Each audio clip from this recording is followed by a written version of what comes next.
Technically, that is correct. Aha! But also, your face is the backup broadcast. Okay. I mean, it would be if your face wasn't already the backup broadcast. I am rolling. Are you rolling? Yes, I obviously said I was because I checked my waveforms. Okay. 1, 2, 3, 4. All right. Have fun finding that 35 seconds into the clip. Whatever. I believe in you, Josh. Kind of. Yeah, you can do it.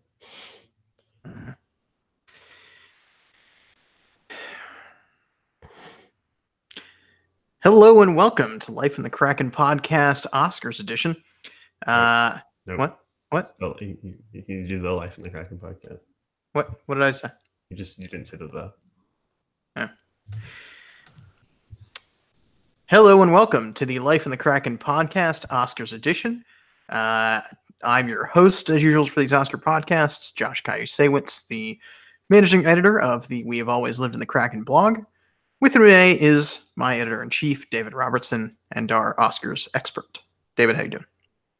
Good. I just need to tell everybody that some of our coverage will be done during commercial breaks. And afterwards, Kai and I will determine what the salient points are from this, and we'll release them to you in a PowerPoint presentation, possibly at the end of the show, but maybe 6 weeks from now when we throw it out in the trash somewhere. Yeah, it'll be on YouTube eventually. That's maybe, I think all we can promise. Yeah. I mean, I don't know. YouTube's a little much to ask for. Like, it'll be somewhere, probably. It'll be in your heart. Yeah.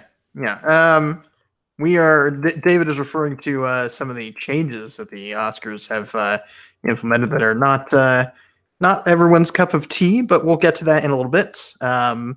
Let's jump in. It's been a while since our last podcast. Actually, we should just do it first.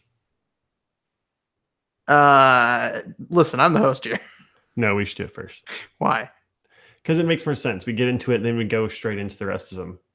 It makes more sense. It just needs to be done in a flow, and it makes more sense to do it first. Because we already mentioned it fits better anyhow. We talk about it. And then we plugged it, and it happens at the end, so people will listen to the whole podcast. Because it doesn't make any sense. It makes more sense to do it now. Because it's just hanging over the entire time. So instead you go, we talk about it, and then you go, cool, now we've kind of gone to this, we'll try our best to talk about the actual categories. And then because you're doing this, we should, if you're going to talk about categories, you should absolutely talk about the categories that are being left out specifically in reference to it. See, this is why synergy works with it.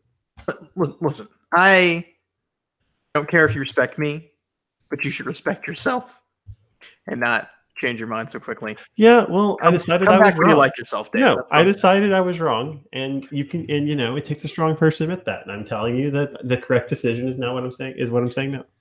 It's a stronger person to make the wrong choice and then commit to it all the way down the line. Yeah, well, no. So start with this. David, of course, is referring to some of the changes that the Oscars have announced in recent days that are not everybody's cup of tea. Let's get into that now. David, you want to tell us kind of what the various announcements have been and kind of how this Oscars cast is going to be different and how this Oscars telecast is going to be different from the ones that we've seen in the past? Yeah, so the Oscars have had some trouble with ratings for a while now. Some of these have been overblown because it's just the nature of television has kind of affected them. Though last year, admittedly, was actually a drop that was at least somewhat noticeable. So they've been fiddling with ways to make the show faster. I've always been of the opinion that is silly. Hold on.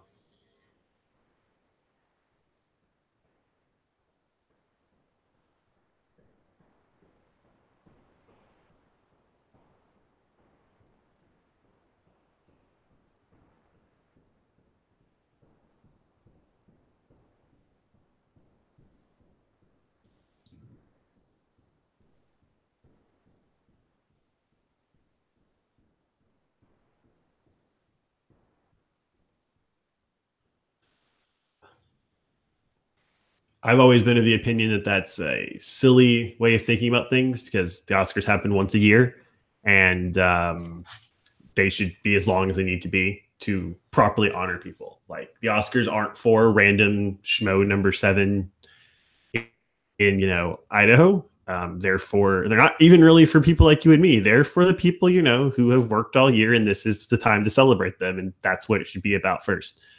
But even just like without that, Mr. Schmo in Idaho watched a 4.5 hour Super Bowl this year. Like, I think we really don't need to scrunch the Oscars down the way that they're doing. Well, I mean, football's different than anything else. So I'm not trying to suggest that, I would actually counter that there's a good chance that that person's never going to watch the Oscars at this point.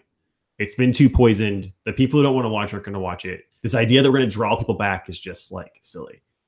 The way you're going to draw people back is you continue to make it a thing that people want to watch, and you just hope new generations actually want to watch it. And then you innovate in different ways from there. But they've been tinkering with some different ideas for a while. One of this was the disastrous idea of the popular movie category, which was introduced and quickly moved away because everyone realized what a monumentally bad idea that was. Let's be clear. That idea was killed by Laura Dern and Steven Spielberg, who in the meeting were like, fuck that. And the next day they were like, we are gonna not do this year and think about what we're doing. Yes. I want to be clear, there's a good chance it's still going to happen. I think one of the things we have to keep in mind for this is that ABC has a very long-term contract with the Oscars right now. And while they've been really careful to not totally suggest Disney is the reason for a lot of this, they've not necessarily gone out of their way to suggest that Disney isn't the reason for a lot of this. And so from the most popular movie category, that was clearly done to try and get a bunch of, movies people actually per se watch, so to speak, and make sure they're all on the show. This year it was kind of also terrible though, because it did seem kind of like a bad idea to introduce what would basically be a B level movie award the year that like movies like Black Panther actually could. So it was just like ill-conceived all levels for this year specifically. And in general, it's a terrible idea, but especially bad for this year. So they tried. So that was one of the ideas, and the other.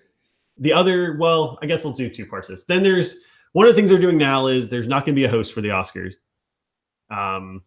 Did they explain why, or did they just like give up after the whole what's his face thing? Well, so Kevin Hart was asking part of the Oscars. Some comments from his past came up, and from a routine he did. When he was from like, sorry, let me do it again. Some comments from his past came up from tweets and also old comedy routines in which he basically made some disparaging remarks about what he would do if like his own son was gay. As part of a comedy routine, hasn't aged well.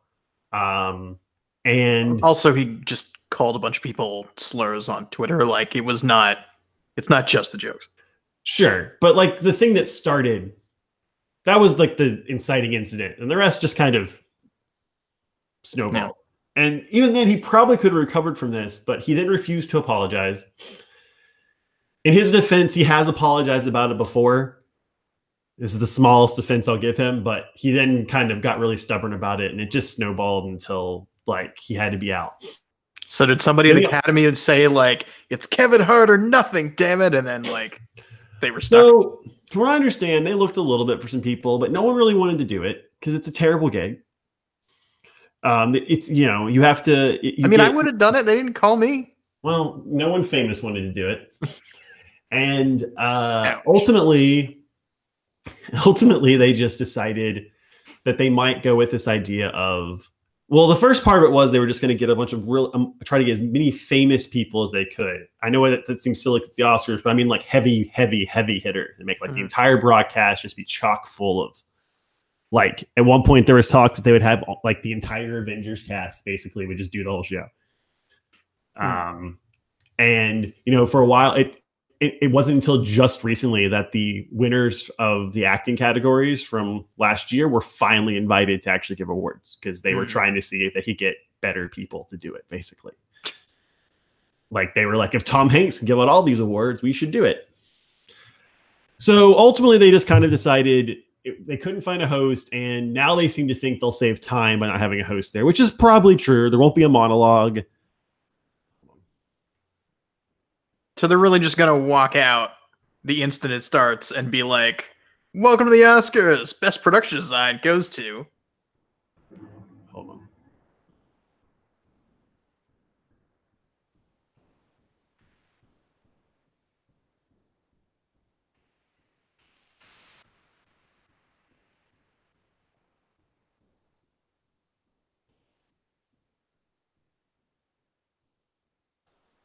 It's hard to say. It'll be something similar to what SAG did. Sorry, it'll be something similar to what SAG has done. They didn't do it as much this year. They actually kind of had like a pseudo host this year, but generally they don't have a host. And SAG will like presents like a video at the beginning that's like, "Hey, this is who we are," and then they just kind of get started. I could see in this case what they would probably do is probably some sort of, they just wouldn't have a monologue. They probably have someone come out, say some jokes about the Oscars, and then go, I guess. Mm-hmm. I really don't know. But yeah, if they're trying to save time, it would make sense just to have some opening video and then just go. Someone walks out, and I mean, it sounds like they're going to try to be very. This year's Oscars, like they're sounding like they're trying to cut out all the frills.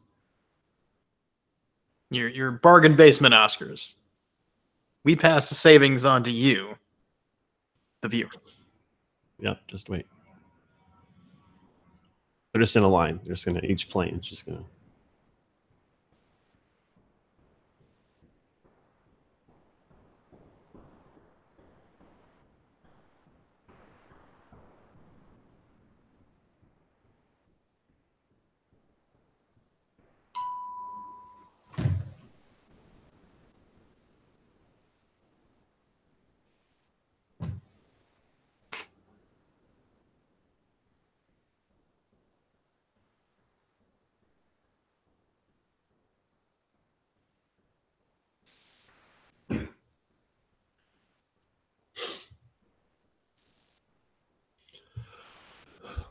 And so they're going to try to cut as much as they can out of it. I assume that still means they're going to have some really stupid montages in there that make everyone really angry, because why, if they're trying to save time, is there a montage about war movies in the Oscars? So I'm waiting for that to happen, and I'll probably scream and throw something across the room.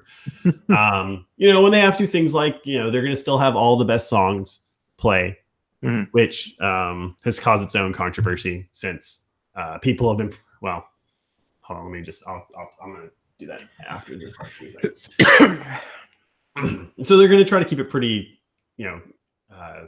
sorry. And so as a big part of all of this, So as a big part of all of this is the real big change they've made this year, which is the Oscars have said they are not going to actually show all the awards being presented. No one was really sure how this is going to work. And they finally have said that basically, there are 17 guilds. 6 of them volunteered this year to not have their awards given out. And so from that, they picked 4 of them.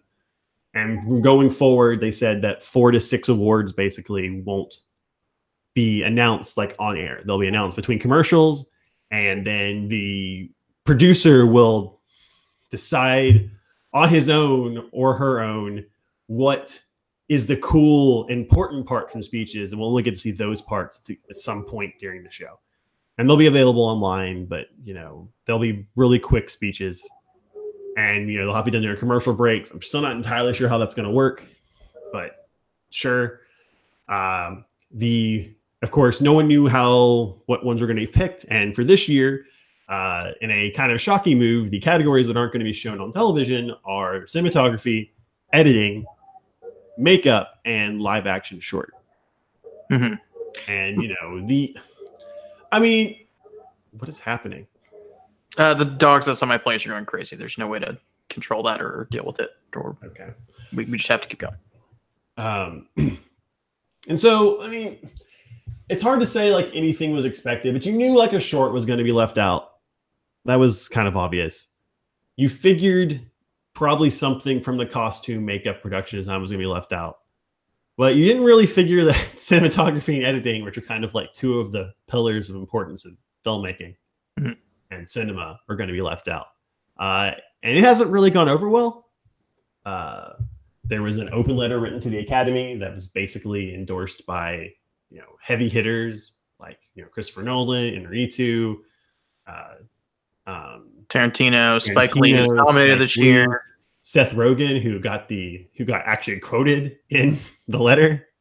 Yeah. Roger And Deakins, who won for cinematography last year. Well, right, and I was saying, and basically, like every heavy hitter cinematographer in the entire industry signed this letter. Yeah. Plus a number of editors, and Guillermo del Toro was pretty scorching, gave a pretty scorching hot take for Del Toro, since he's like the nicest person in Hollywood. So even his like scorching hot take was still really nice, and it was just like a very calm suggestion of like I mean, these things are fundamentally cinema. So like, what guys, what's going on? And you're just like, wow, that's like the closest to a burn I think he's capable of giving. What? Let me ask this. Let me step back. What does it say to you when an organization whose sole purpose is to decide on and hand out awards on television says we can no longer afford to hand out all the awards on television?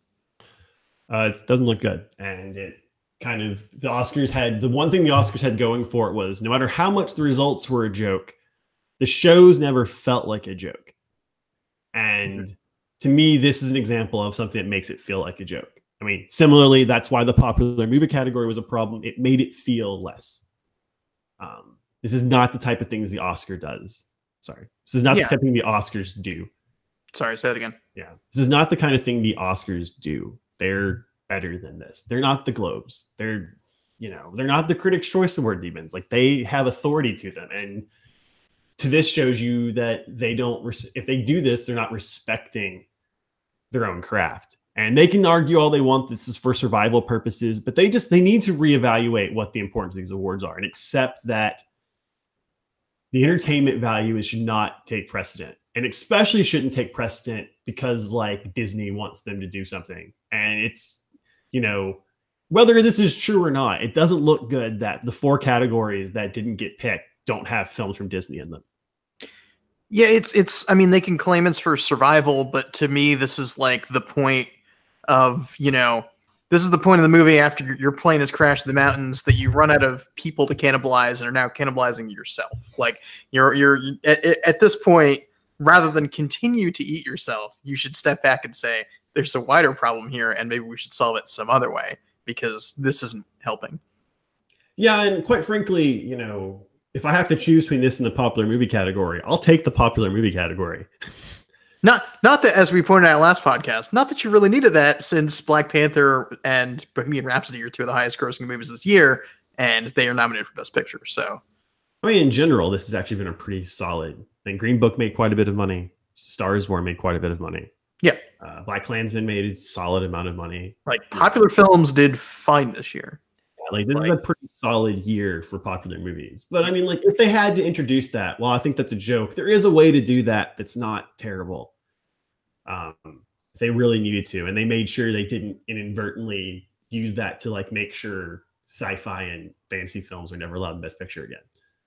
But I mean, to me, like, the value of the Oscars is basically twofold. It is the movies that they pick from this year are going to get watched by people this year simply because they were picked. Movies that people might have never heard of, movies that they otherwise wouldn't have seen. A lot of these movies get secondary runs in theaters in the beginning of the year because people want to see the Oscar nominees before the ceremony. That's one reason the Oscars does well in this world. The other one is that they select movies that then remain on that list forever, and people who care about the Oscars go and watch them.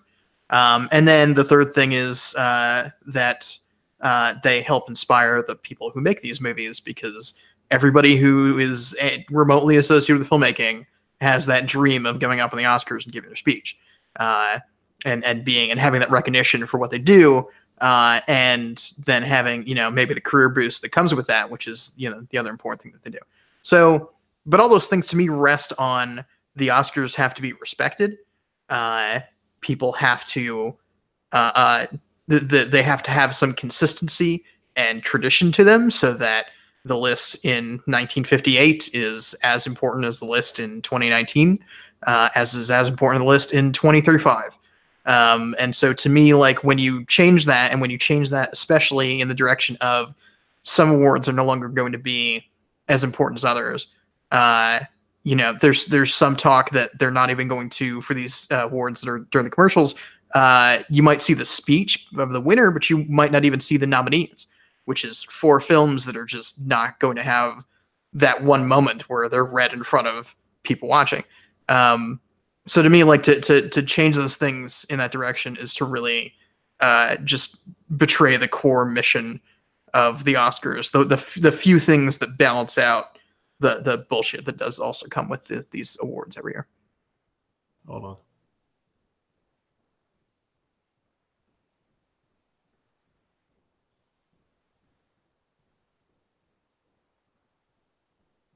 Hold on.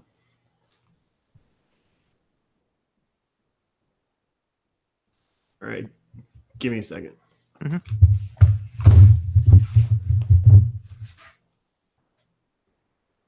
I'm going to cover something for myself real quick.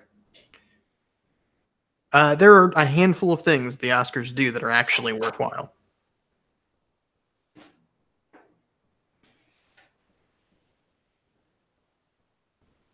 Let me know when you're back.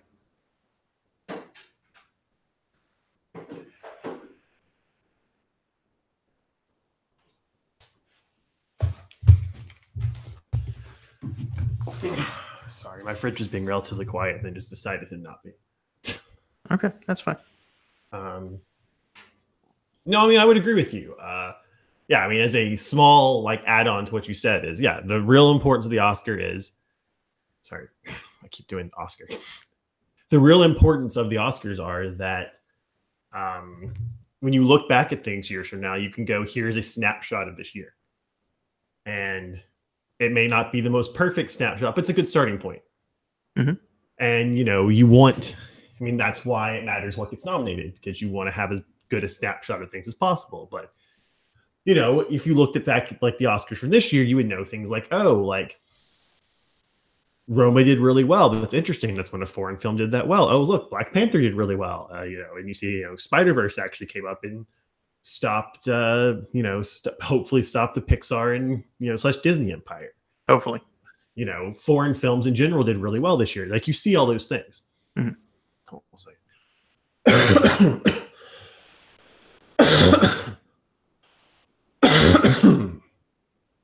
On a plane here. So.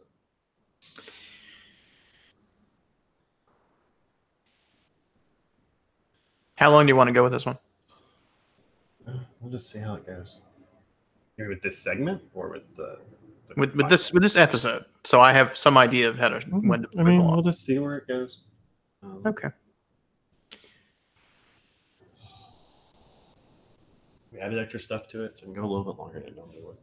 And the last one was pretty short, so. All right. We can go a little bit longer. It's fine. We don't need to go like 2 hours, but we don't have to go like 45 minutes. Okay. Thank you. Come back, eventually the plane will leave. Or it will just hover above my house, waiting. Going, I know you're here. And I'm like, Matt's not even here. Waiting to strike.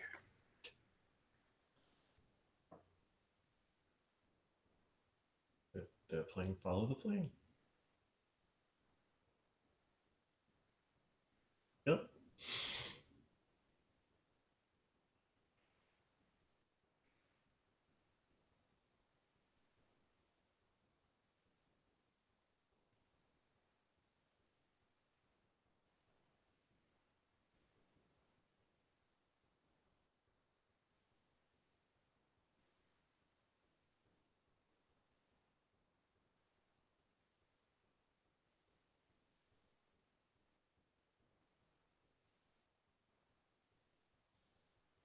I was like,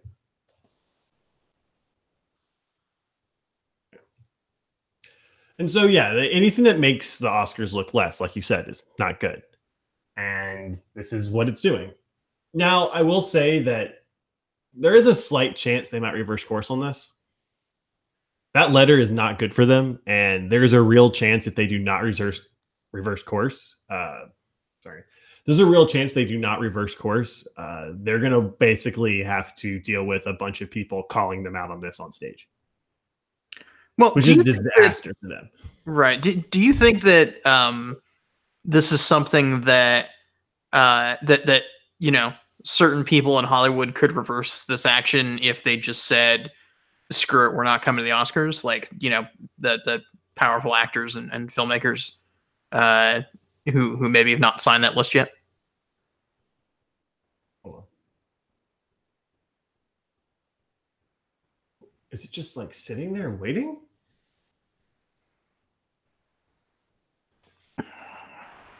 They just win. Hold on.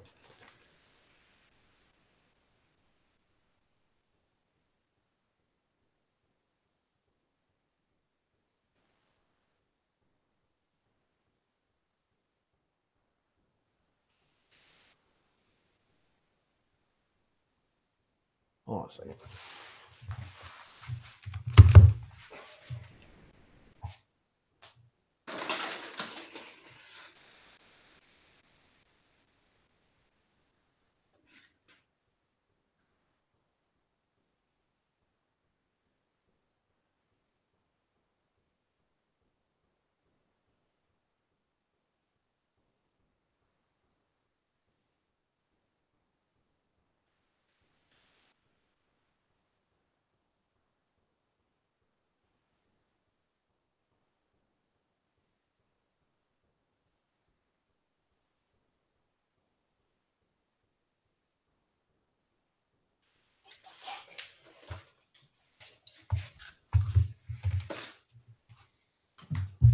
Well, I think something's just circling my house, so that's great.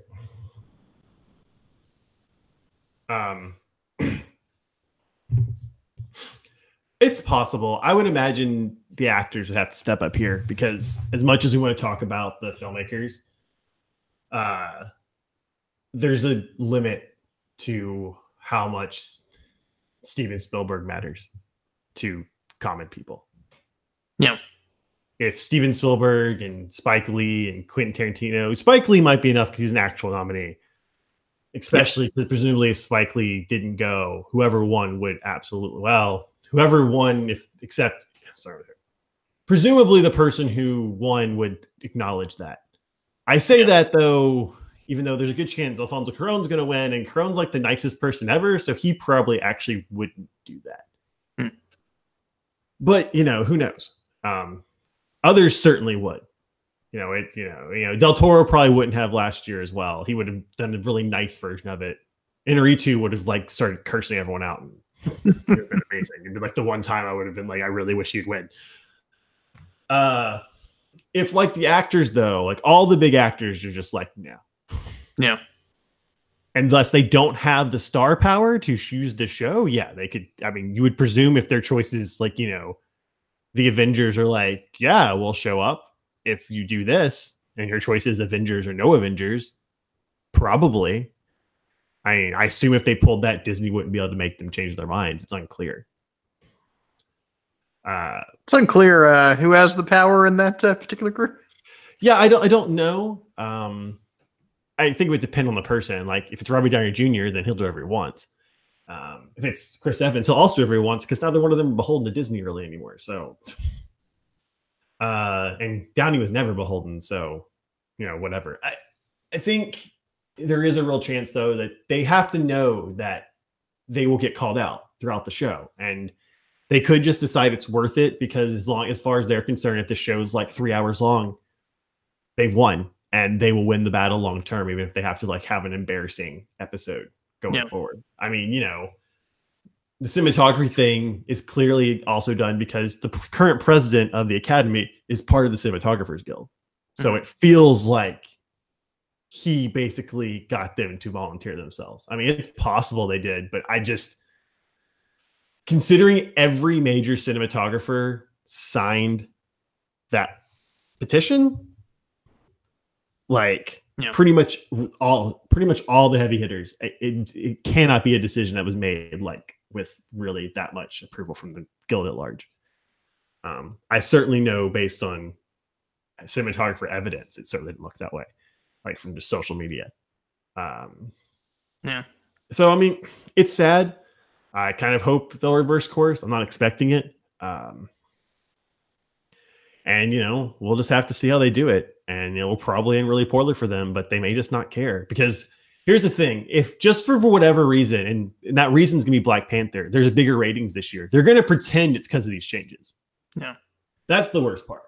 Like the Oscars almost assuredly were gonna have higher ratings this year because of Black Panther being involved and because of Bohemian Rhapsody being involved. And that means the producers are going to get to say, see, our changes worked. And we have numbers to prove it, even though it's likely not true. Speaking of which, let's. One of the things that's so frustrating about this controversy is that it has overshadowed the other controversies, which had heretofore been defining this Oscar season. Let's talk about the Best Picture race and tell me that like Bohemian Rhapsody is like 8 out of 8 in your ranking right now.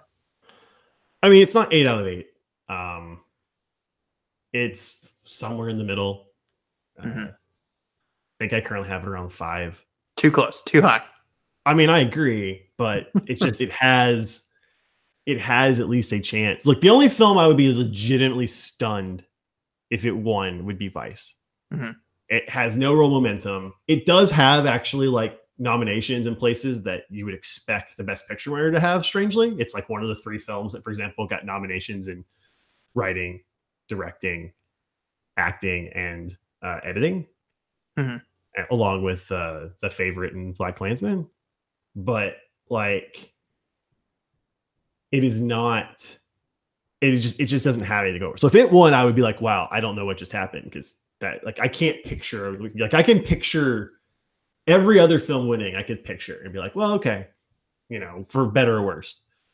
But I will say that even saying that, there do seem to be 4 films which have really kind of separated themselves. At least from a like actual merit perspective, because a lot of people, no matter what, are going to say A Star Is Born should be in this category, and I continue to see people saying A Star Is Born is still a favorite, but that film has literally won nothing. And like, there's nothing suggesting that they're going to pick it as Best Picture, like literally nothing at this point. And the same, unfortunately, true with BlacKkKlansman. Even though BlacKkKlansman, as we said, actually has a lot more going for it in terms of like what it got nominated for, in terms of its overall profile. But similarly, it just hasn't won anything. And while I think BlacKkKlansman has a really a chance of winning Best Adapted Screenplay, and Star Is Born is absolutely winning Best Song, unless just something really weird happens, or people just decide they'd rather give Kendrick Lamar an Oscar, which I can't imagine those not happening. So that leaves like you're basically left with 4 films, and that's Roma, which is basically become the new favorite. It won at BAFTA. It's been winning all over the place. It won the DGA. It's winning all these different awards. It's honestly, if it was able to win, it's the closest. It is the closest we may ever get to having a worldwide consensus on a movie. Because it's won multiple awards across the country. Sorry, it's won multiple awards across the world, or been honored across the world. It's about I've never really seen one. I'm sure there's some others we can kind of profile out, but this is about as close as we're going to get. And it's like it's basically the highest, more or less one of the highest rated films of the year. Like, everyone tends to agree on this movie. The people, unless they haven't seen it, and then there's that part. But like, in terms of like critically and in terms of things like that, there's like an agreement. So it has a lot of momentum going for it. It just has the 2 big things going against it are, one, it's owned by Netflix, which is a huge deal. It's still not clear if people are willing to let Netflix be this much of a power player. And 2, especially because this is the one place they actually can control Netflix's power play. Like, until the Academy allows them to be this power player, they basically can't be one. And the other reason is just that no foreign films ever won Best Picture. Do you think that that's because, I mean, from a certain perspective, you could argue that anything nominated for Best Picture that nomination represents the statement, this could be deserving of Best Picture? Like, do you think that it's the case that because foreign films have been nominated for Best Picture before, there have been 9 or 10 of them across history. There's been 9, including Roma. Okay. Well, then I was right. It was 9 or 10. Look, um, you fucked me up, Robertson. You need to learn to banter better. I don't have to tell you. Get your banter skills ready. Game of Thrones is coming.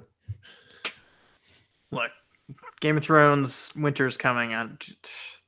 Podcasts are coming. Podcasts are coming. Oh, God. All right. What I was saying was, do you think that, there have been 9 films previous to Roma nominated for Best Picture that were foreign language? 8 films previous to Roma. Yeah.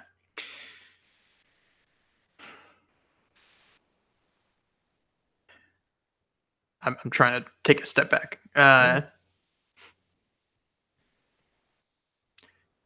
In a certain sense, being nominated for Best Picture is, I think, could be argued as a statement.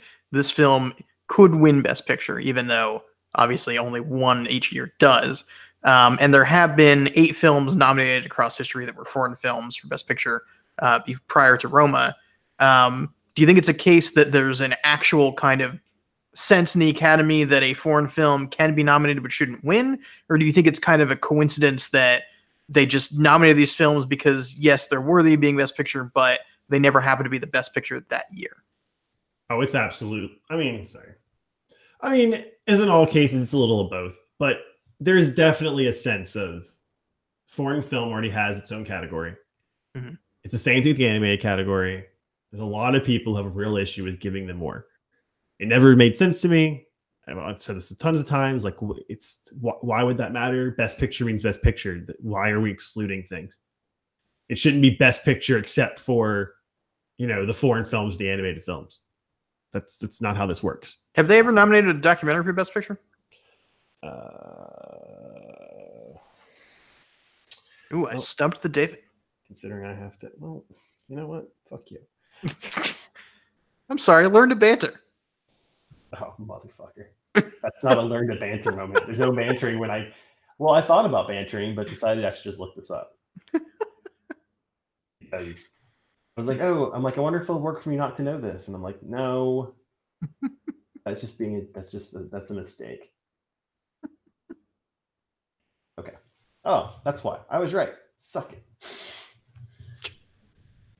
Oh, what the hell? Hold on. My data is going against me. Give me a second. Okay.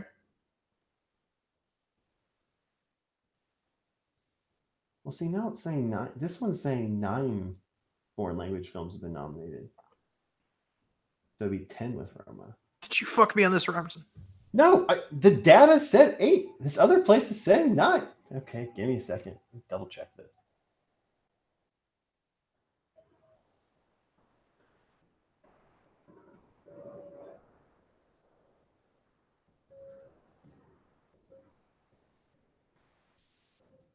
I was right, though. My inherent logic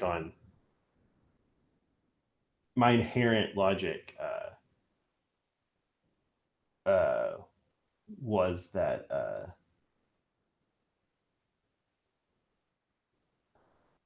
no documentary had won, and that's correct. Okay. 1, 2, 3, 4, 5, 6, 7, 8, 9. It was 9. So it was 10. So yeah, I fucked you. We'll just have to both say the word 9. You just have to cut it in. No, I'm not doing that shit. I'm just going to start back and do this again. Okay.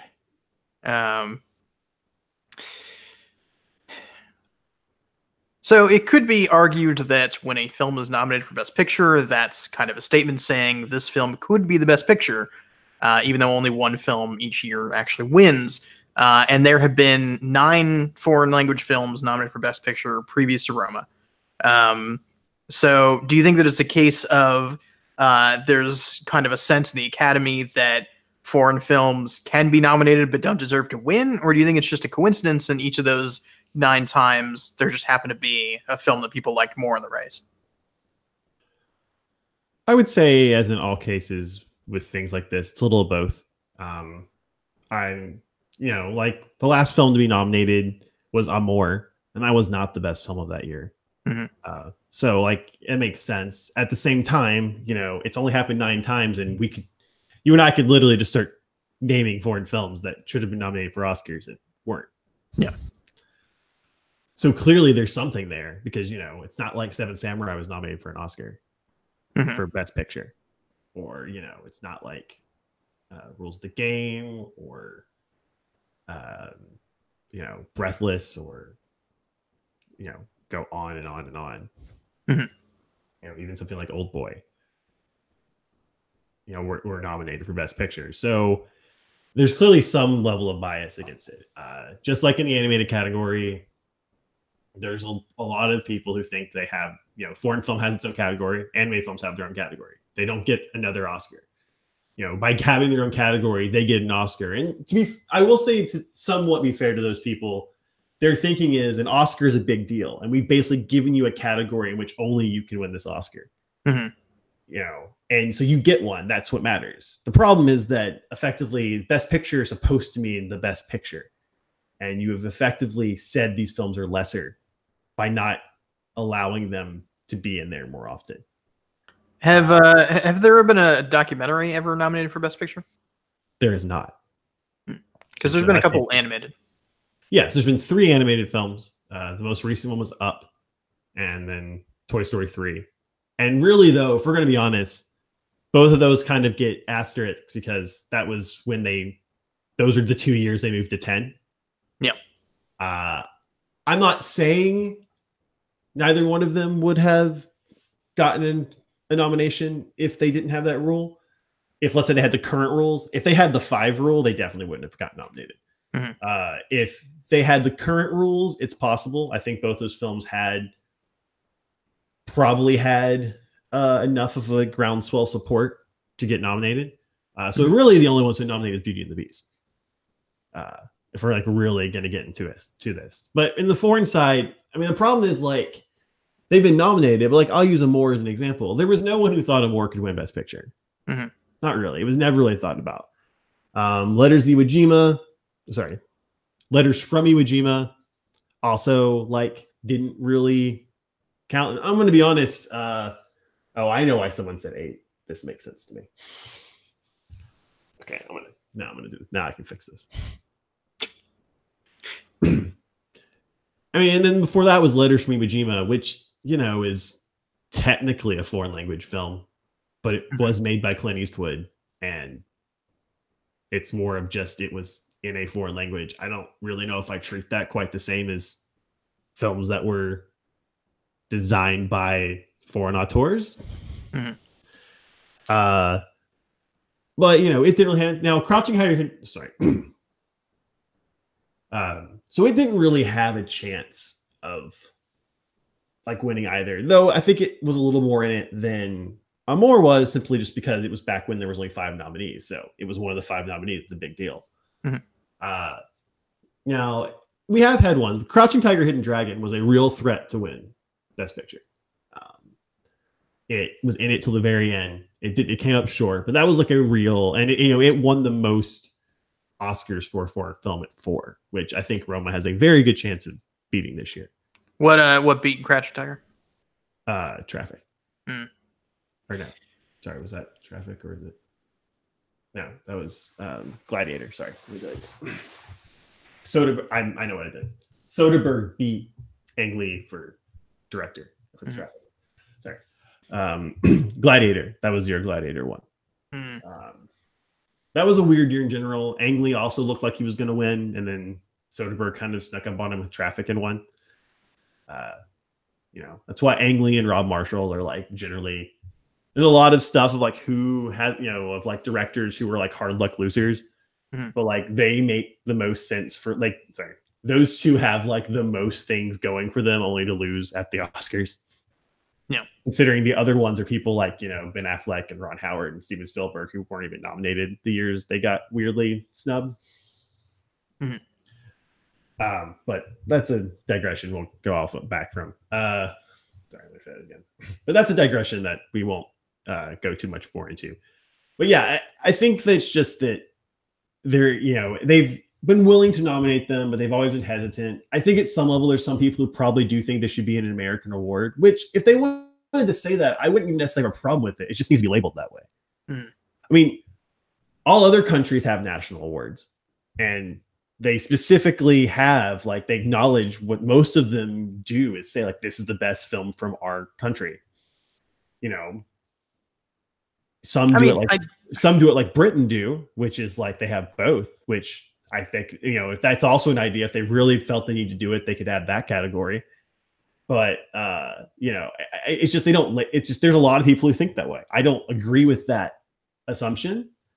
But I don't agree with it either, and I think I would be annoyed by relabeling it American Best Picture, because I think that it's a very American thing to be global in that sense, especially as we are, for better or worse, like the headquarters of the global cinema, in a certain sense. Sure, but I guess my point is, if you're going to exclude foreign films anyhow, because you think this, then you might as well just make it official. Well, I think you and I both agree that they shouldn't do that, and they should let, if a foreign film or an animated film or even a documentary is the best film of that year, they should let it into the Best Picture category and give it a fair chance to win.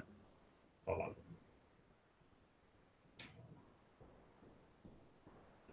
Every time you say "hold on," I assume it's a plane, but in my head, I'm like, "Oh, he's about to come back and like radically disagree with what I just said." Just like, hold on a second, you fucking idiot! You're not. No, I'm saving that the films that fail the reverse Bechdel test, that doesn't exist. It sure does. They're all female films. But that's not a real test. It doesn't mean anything. Sure it does. They've succeeded at the super Bechdel test. Oh my god. No. That's like saying there's a reverse Bechdel test that means something is like saying that there's reverse racism or that there's white racism. Fuck this shit. No. What I'm saying is, in a world that was equal, we wouldn't just have movies that had equal numbers of men and women. We would also have some movies that had all men, but a roughly equal number of movies that had all women. So for every Reservoir Dogs, there should be name a movie with all women in it, and you can't because they don't happen very often. Well, it's called The Women. It's basically called The Women. It happened twice. That's basically been. Well, my point is more that I'm pretty sure Ghostbusters 2016 qualifies for the. Yeah, I don't think I'm very certain that knowing it, but that's not a real standard. That doesn't. Okay, whatever. Anyhow, I don't know why you're down this rabbit hole. We're talking about the Best Picture nominees. It was on the IMDb thing besides this, and I got annoyed. You're our goddamn Kraken Oscars correspondent. He will stick to your expertise. Hey, fuck you. My expertise is what I say it is. Sorry. We're still talking about, okay.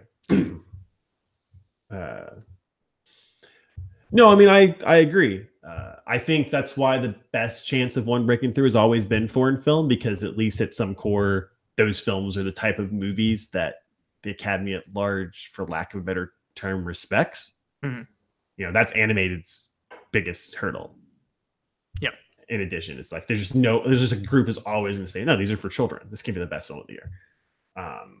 Documentary, I just assume the case of documentary that's just a politics thing. Yeah.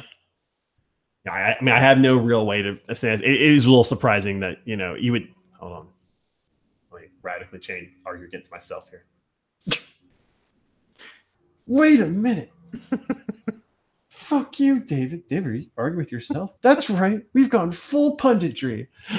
I just quietly put down the headphones and leave the room, and you just continue. It's just it's like your host, and I'm David Robertson, and I'm also David Robertson. I'm here to tell you why he's wrong. That would be pretty funny if we did that. Yeah. I'm David Robertson, and I'm also David Robertson, and that David Robertson is an asshole. Hold on, you guys. I'm David Robertson, and I think you both have some good ideas. Oh my god, that would be hilarious if we did that. Okay.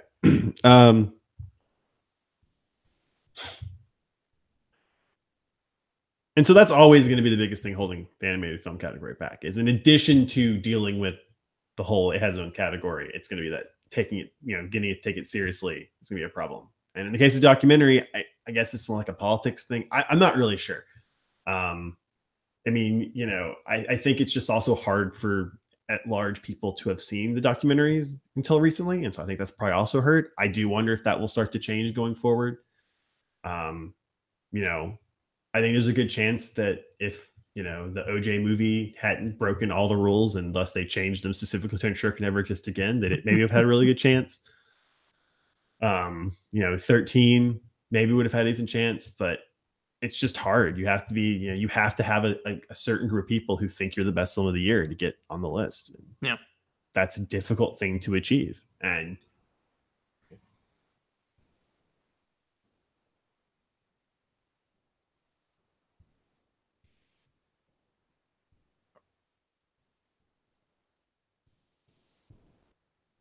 that's a difficult thing to achieve.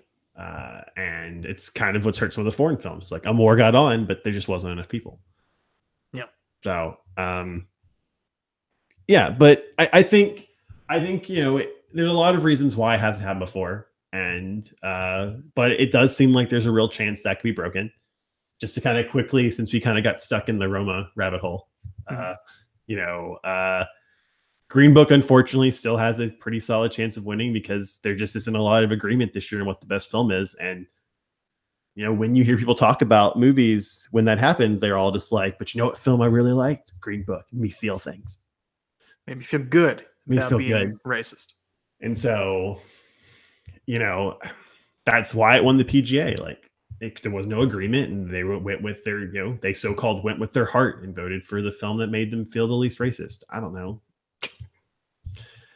I don't have a good reason. And as we talked about last time, our sarcasm's already gone from this. So let's just move on from Green Book. Okay. And then, you have Black Panther, which won the SAG Award and is like, culturally speaking, like the most important film probably from the past year. And has the Marvel machine behind it and the Disney machine, and I'm sure Disney would love nothing more than for the, Black Panther to win on their broadcast.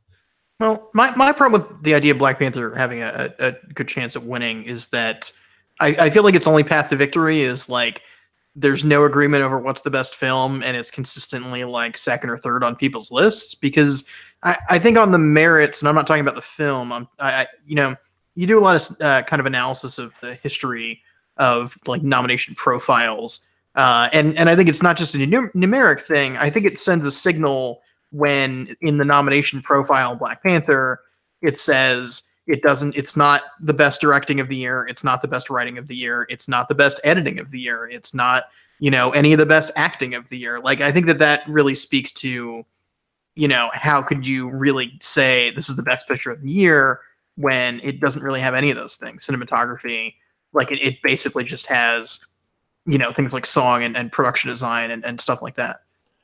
I mean, my counter specifically on this is I've always been like, well, I think I can make the case that if someone said, but it did have the top 10 for all of these, that depending upon the year, that could still be the best picture of the year.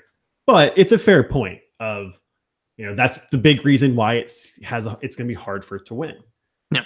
There's just never been a film that doesn't have the type of things it has. And, even Wings and Grand Hotel, which are usually the exceptions to everything because things didn't exist. Yeah. Basically, like, they've met that, they basically only met that profile because like some of their awards didn't exist. And, that's kind of where you're getting at. Like films when like the Oscars were beginning. Mm-hmm. That is where we're at. Those are the type of movies that you would have to go to for Black Panther to win. And I don't, at this point, I'm always like, from Oscar history, like you really should almost not even count the first 10 years of Oscars as part of like analysis because they're just so different. A lot of categories didn't exist then. How things worked were different. It's just like, it's hard to say like, oh, we can do this because, because these did it. And you're like, well, I guess, but it's, almost the equivalent of trying to like talk about 100 years ago when they had completely different alignments. Yeah.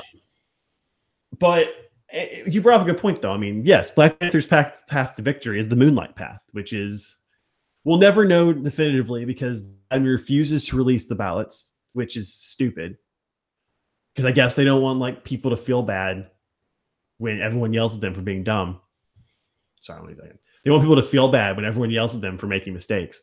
Mhm. Uh, but like from what it seemed, from what we gleaned from stuff, Moonlight almost assuredly did not have as many first place votes as La La Land did.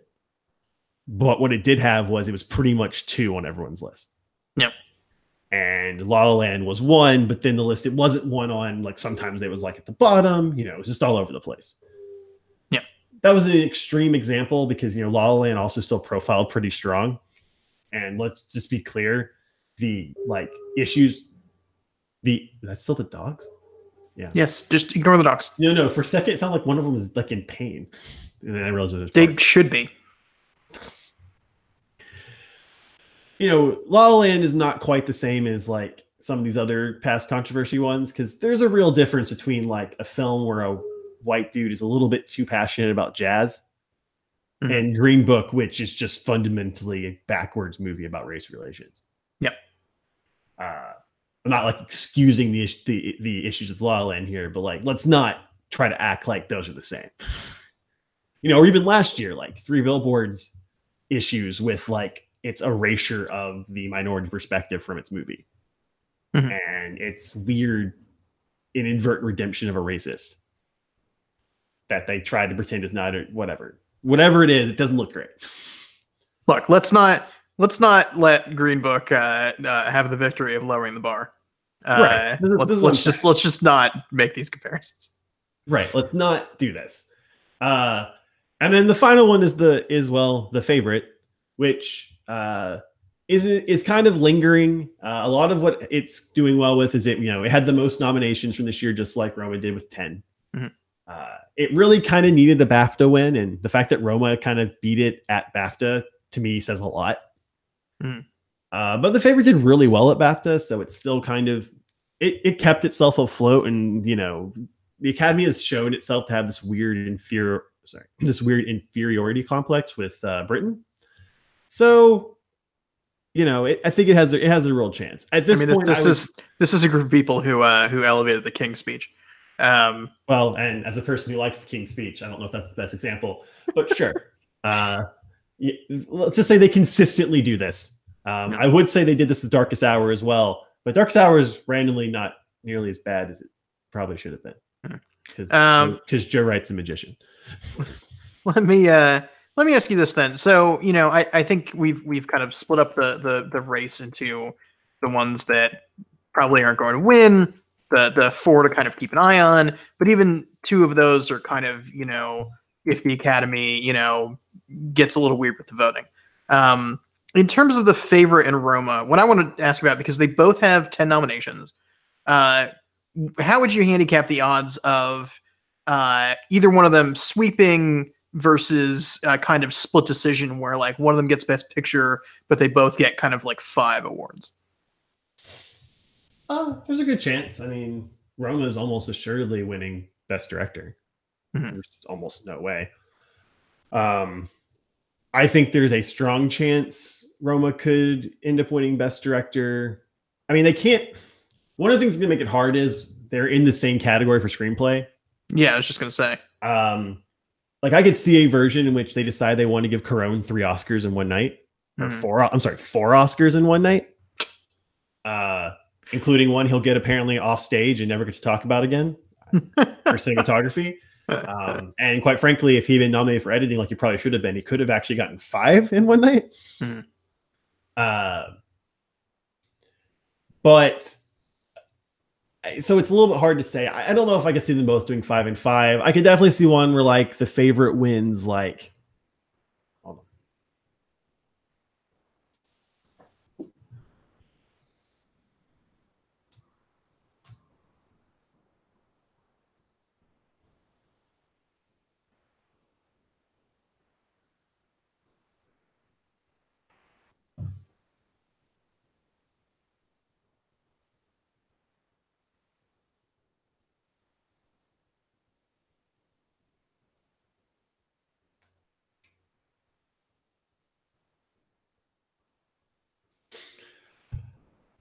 I mean, 5 and 5 might be much, but I can see some version of it happening. You know, like The Favorite could win like screenplay, and Olivia Colman could win Best Actress, and uh, Best Score could go to The Favorite, and or I sorry, mean, it's hard to see. Best editing.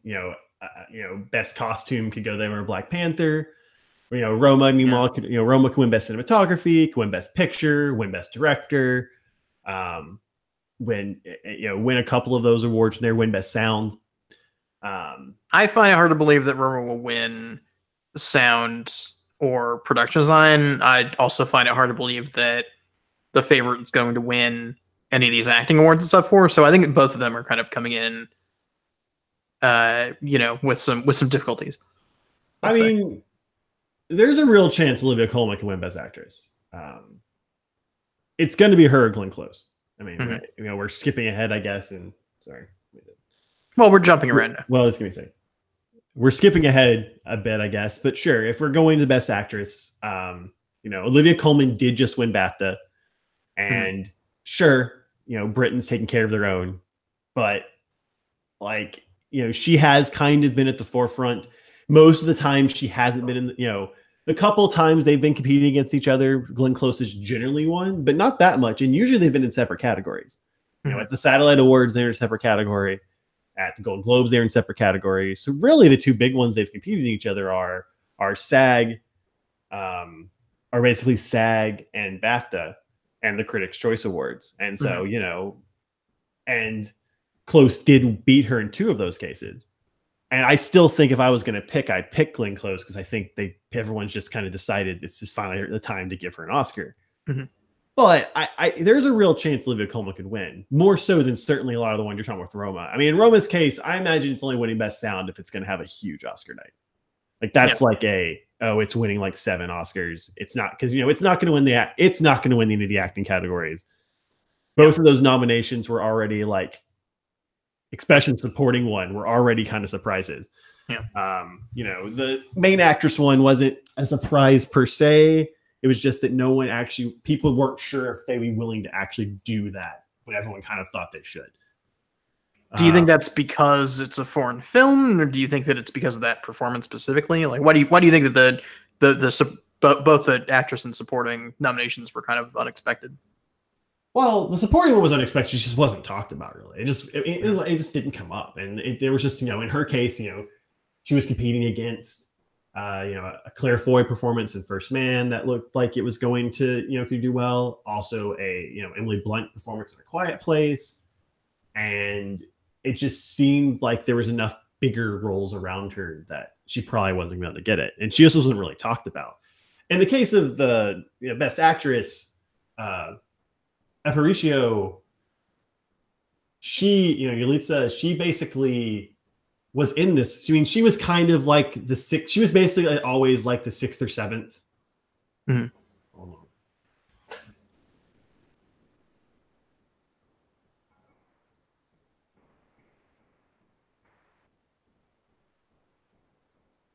Whatever, Burbank Airport.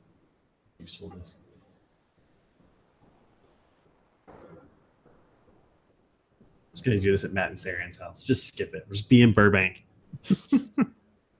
No, their problem is the same thing as they have dogs that bark all the time. We'll still probably test it, but that's the problem there. I think my dogs may have gone to sleep. My assumption is the real reason we're going to do it there is there's a good chance I'm going to be watching it there. And thus, I'm like, we're already here. We're doing it here.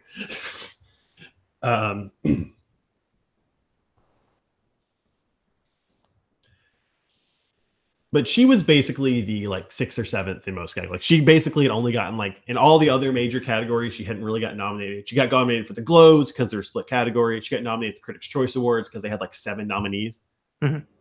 So it was just it didn't seem like she was going to be able to get in over. The big one was Emily Blunt, who it seemed like she was Mary Poppins, Disney movie, all this stuff. It was all going her way. And it just didn't seem like she'd be able to overcome it. And everyone else seemed to be pretty solidly in there. And then as for why, the real reason I didn't think either of them have a chance to win once you're there is just, they're just not, the names just aren't big enough.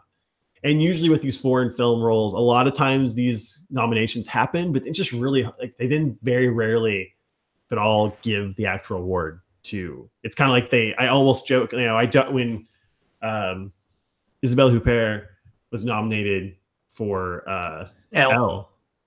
Yeah, I'm just getting there. Sorry. Was nominated for L.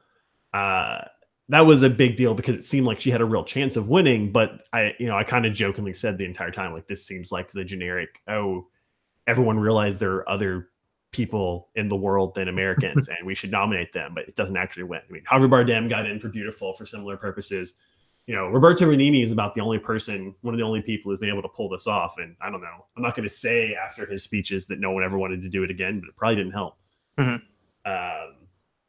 So, I based off that, yes, I would say the categories in which the favorite is not favored in, I would like their chances better than the ones Roma is not favored in. Mm-hmm. Probably that's like the whole reason the favorite stays up here. It's like there's just so many things you could see it breaking. Yeah, with a huge night for them. Could you also see a night, given the kind of confusion over what the front runner is, that like nothing gets more than like a couple Oscars and it's like a weird split all the way down? Hold on. Well, actually, Josh. Are you about to mansplain to me? Because I love being mansplained to. That's not mansplaining when it's to another man. When it's to a non-straight man, I feel like it still works. No. You don't get to use that card there. Can it be straight-splaining? Yes, that is a thing. That's absolutely a thing. I mean, I would have to get into explaining Freddie Mercury's sexuality to you, but it definitely is. Like when you told me I don't deserve to hold a candle to Freddie Mercury's greatness, that kind of thing. Yeah, that's just the truth. Let it go, man. Definitely. I'm not saying that's not true. I'm saying it's not your place to say it. Yeah, that's definitely not where that works.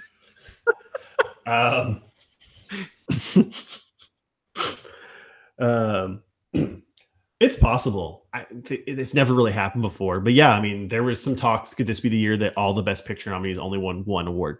Yeah, like each one has like one award. Like the favorite wins Best Screenplay, the favorite play in that case, because at that point, like Black Klansman would almost surely have to win Screenplay. Well, they're separate ones, so it's probably fine. But like the favorite wins like Best Screenplay, and Green Book wins Best Picture, and Roma wins Best Director, and Vice wins like makeup or something.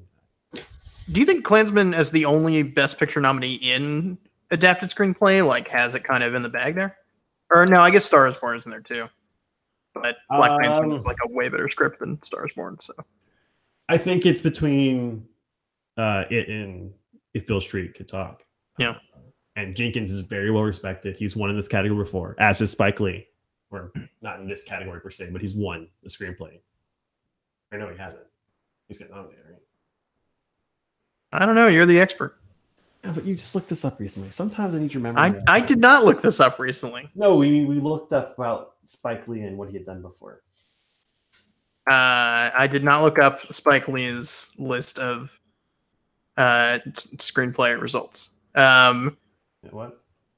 No, he's been nominated. He was nominated for Do the Right Thing, but he is not won. Let me finish that. And that's actually the only time before this he's been nominated. Yeah, I know. That's why I was getting it. I just couldn't remember if he actually won this one. Barry Jenkins is very well respected. He has won here before. I mean, the biggest thing Lee has going for it, and why ultimately I would pick Spike Lee in this category, is he's never won. That's why they gave him an honorary Oscar. Mm-hmm. Do they take those back if you later win an actual Oscar? Well, first off, I want to make sure, was this last year? Did they give it to him last year? It was last year. Was it really? Or was it 20? That's why I want to look at it. It may have been 2 years ago. It's not listed on his Wikipedia awards page. No, he won in 2015. It happened during the Oscar So White year, I think. So 2015. Okay. Oh, hold on. Well, let me read this one article real fast for you, and I'll tell you what's going on.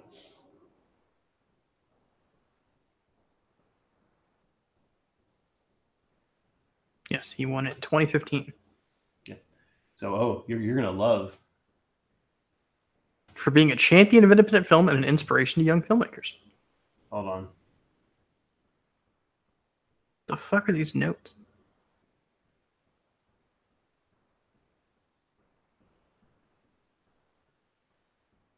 Okay. Bob Hope has 4 of these. Yes, I know. This list is crazy. Okay. You just ask the question again. We'll go from there. I don't remember what question it was. It took you an hour to do that. You asked me the question of Spike Lee if someone had won. We were talking about his honorary Oscar. So I'll just do it again. It's fine. Okay. Spike Lee's never actually won an Oscar for, other than he got an honorary Oscar in 2015. Mm-hmm. And now is when you asked that question. What question did I ask? What are you talking about? You asked if someone had ever won before after. Oh, I was just joking. And that wasn't like on mic joking, but I could make it on mic joking. I mean, I have an answer to it if you want me to do it. Okay, then I am going to ask this. Has anybody, do they come and take those honorary awards away if you like win a real one later? I mean, as funny as it would be, I don't believe so. And it has happened before. I mean, the most recent one was when Ennio Morricone won, and also 2015. For and so that was his first Oscar, as you remember, when Quentin Tarantino accepted for him and made an ass of himself. Not during that award, to be fair, but during his screenplay exception speech. I mean, there's been some other ones. The first person to actually pull it off was Laurence Olivier. He was the first person to actually get one of these. I think also Charlie Chaplin did it. Oh, what was it? I like how in 2008 there was no honorary awards, but in 2009 there were 3. Feels like they could have, 2009's honorary awards went to Lauren Bacall, Roger Corman, and Gordon Willis. 3 people who were exactly as honorable in 2008 as they were in 2009. Yeah. I feel like they could have just moved some of those up a year. Yeah, sorry, lose it. Yeah. Yeah, the first person to do it was Laurence Olivier, and then Henry Fonda did it, Charlie Chaplin did it. But, it's not that big of a list, so it doesn't happen often. Generally they pick it. The last person I remember who came close was when Peter O'Toole, in the last role he was nominated before he died, came really close. People thought he might win Best Picture. He thought he might win, and they kind of made a big deal about that. So Spike Lee, it could. No, hold on. That's where I now insert the thing that I said before, which was on mic funny. Now you may continue. The honorary part. I made a joke about 2008 and the 2009 award, the honorees. Oh, I thought it was just like, oh yeah, it's weird. Do you want me to respond to this? You can respond or not respond, but transition from that back to what you were talking about. Okay, fine. Yeah, I mean, that category is weird, and it leads to, I mean, I guess category is the wrong way to say it, but yeah, they pick a lot of people, and there's no the rhyme and reason to it. It gets weird at times, and a lot of times they try to pick people, it seems like at times, who aren't going to win. That's why there have been people who have been really hesitant to accept them, because they're kind of like, I can still win one of these. Mm-hmm. I don't need this award given to me. So in Spike's case, I think that's really that really benefits him. Though I think it feels like it's time to finally give him the award. But going up against Barry Jenkins is tough. Like that is a tough ask. Luckily for also Spike Lee, Regina King looks like she's almost assuredly going to win Best Supporting Actress, and I also feel like there's a really strong chance it could win. That film could win for Best Score. So there are other places they can give that movie recognition, and honestly, there's a real chance that if Spike Lee doesn't win for Adapted, that Black Klansman won't win anything, which I sense they probably want to avoid. But, I mean, who knows? They've got Green Book right there. Well, Green Book's not in the same category as, because it's the original screenplay. But I mean, to generally awarded things. Well, yeah. I mean, especially because if for Green Book to win, it would be, The Favorite and Roma. Yeah. Which is just Hmm. Um, let's jump to a couple more categories before we wrap this up. Foreign language film. There's no universe where Roma doesn't win that, right? There are two universes. One is where all we've joked about Roma like being like left out and just forgotten backfires, and you get a bunch of like and like let me just again. There are two universes. One is basically like the foreign film category is really weird. And a lot of times people who vote for it have their own opinions. And I could totally see them on their own going rogue and deciding that in being able to influence the fact that they think like Shoplifters, just to use an example, since Shoplifters did win the Palme d'Or, is better. It is better, by the way, but that's beside the point. Or Cold War, which also got 2 significant nominations. Sure, or Cold War, which is not actually better, but it's close enough, so that's fine. So it could happen in that case. I would assume in that case, though, it seems very unlikely that they could go rogue. And if they went rogue, pretty much at that point, I could see you have a weird thing where Roma could even still win Best Picture. It would look really bad. And be like and if that happened, I imagine they would just completely redo the entire category in some way or open it. They would make sure that could never happen again. The more likely thing is if just Roma had a bad night in general and just didn't win, or like only won Best Director. Because at that point, once you're not beholden to that fact, you could open things up. It seems extremely unlikely. I would presume that, in fact, half the reason they would give Roma the foreign film is so people could justify not giving it Best Picture. So it would be hard, but this is a really strong foreign film year in terms of like I said, Cold War got multiple nominations. Never Look Away got cinematography. Wait, but that's that correctly? That's the title, right? Never Look Away. Yeah, it did it. It did it, guys. I finally successfully did not just call it the other one. And I'm sorry, Never Look Away, but pretty much everyone I've talked to has called you the other one in this category. So, but yeah, it got multiple nominations as well. So it's certainly possible. I just have a hard time believing. More than likely, Roma is at the worst case for Roma is it wins 2, and that's like Best Director and Best Foreign Film. It seems very unlikely that anything could really change that, because I don't even know. I mean, we've seen stuff like there were a couple of critics that actually did do the ridiculousness of picking Roma as the Best Picture and then picking something else as the Best Foreign Film. And they were clearly just trying to spread the love, but like inherently that just doesn't make sense. You can't. It makes you look bad. I still think the DGAs look bad in the fact that they decided that even though Bradley Cooper was nominated for Best Director, that he somehow also then lost Best First Time Director. Like if that was going to happen, you should just said, "Oh, we've decided." Sorry, if that was going to happen, you should just have said, "Okay, you can only get nominated for one or the other." Which would have still looked a little weird because Jordan Peele had this happen last year and there was no issue with this whatsoever.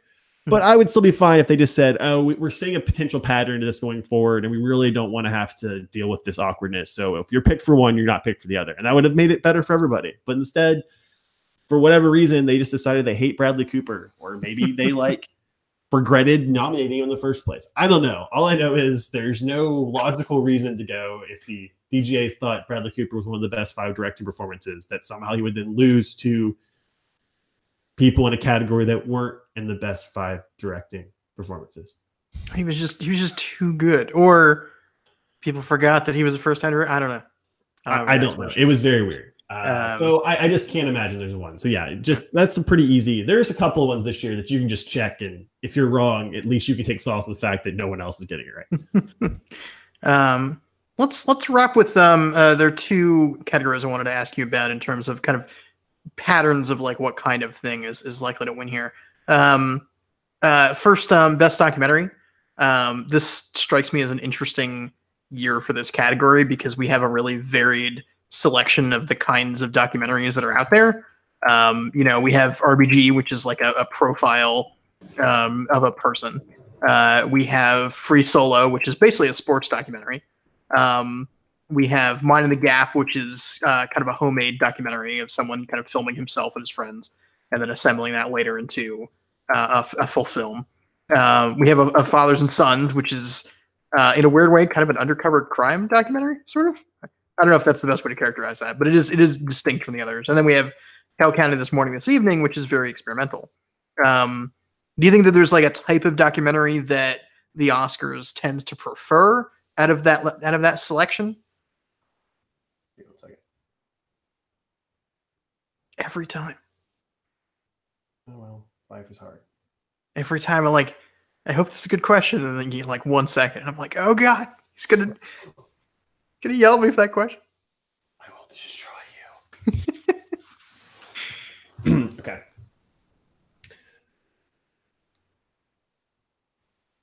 Well, in this case, I was actually just looking something up to make sure I wasn't full of shit. But then I thought a plane was about to show up, and I was like, oh, no, now a plane is here. Wait. Okay. It's kind of hard to say. They kind of vary on this. I think they tend to go with a little more serious stuff, but they've kind of jumped around a bit. I mean, last year Icarus won. The year before that, the OJ movie won. But like the sugar, what is it? Sugar Man. Searching for Sugar Man. Yeah, that won 1 year. They tend not to go with the super light ones. I can say that. Mm-hmm. But like, I don't know if that's a real trend I could go with. I mean, the big problem with this category is always like, there's just no agreement. Like, you can tell how documentaries aren't when like half the time things that win in some places aren't even nominated. Mm-hmm. It sounds like, the big one this year was Won't You Be My Neighbor. Seemed like it was going to win and didn't even get nominated. Yeah. And this happens a lot. It just seems to be a thing that for whatever reason, there can't be any kind of agreement. With that said, I think it's like social issues matter at times, like what they want to talk about. Mm-hmm. But I think at some level they do just like things that are like the mid ground. That's what I would call Icarus, which was like a serious issue, but at the same time, at its core, historically, it's just that some people won a sports competition that they shouldn't have. Yeah. As opposed to oh god, what is it? Last Person in Aleppo? What is it? Don't remember. I have to look that up. Okay, we'll look. Last Men in Aleppo. As opposed to like Last Men in Aleppo, which was about the white helmets and about like the very serious work they were doing. So I mean, and that like and that's why a lot of people thought that. I thought that was a good chance I could win last year. Mm-hmm. This year, things are a little more varied. I would say, oh, here it is.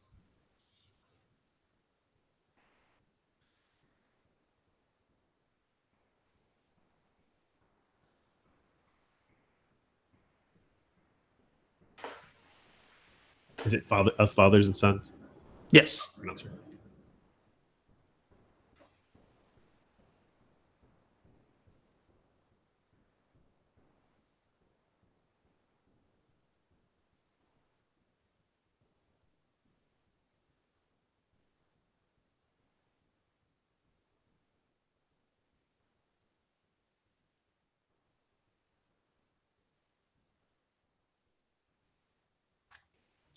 I would say that Hale County and Fathers and Sons don't really have a chance of winning.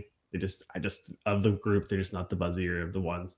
Mm-hmm. Fathers and Sons does have the Netflix part going for it, so that helps. And Netflix has gained a lot of respect for the documentary game. Mm-hmm. It's why it makes sense. The first thing, like big award they won, was a documentary award. Like it fits with kind of like, to me, one of the best, the most important things Netflix has done for cinema is like added relevance back to the documentary and getting it to a place where people can see them. Mm-hmm. But those just don't really feel like it. So really it's between Free Solo, which is, an adrenaline rush and terrifying all at the same time. RBG, which has the fact that Ruth Bader Ginsburg is a rock star going for it. And mm-hmm. Hollywood loves her and everyone loves her who's not conservative. And even some conservatives probably love her because she's just that awesome. And then Minding the Gap, which has been pretty much one of the most well-reviewed films of the year. Yeah. ultimately, if I had to lean right now, I love Minding the Gap. It's in my top 10 list of the year. I think it's an amazing movie. Uh, I think it's too, and I use this word very, I know why I use this. I say it too slight for the Academy compared to Free Solo, which is obviously more slight in terms of what actually happens, but like just the feel of it feels meatier. And in the case of RBG, which is really not necessarily a revolutionary movie, it's at least about an important figure.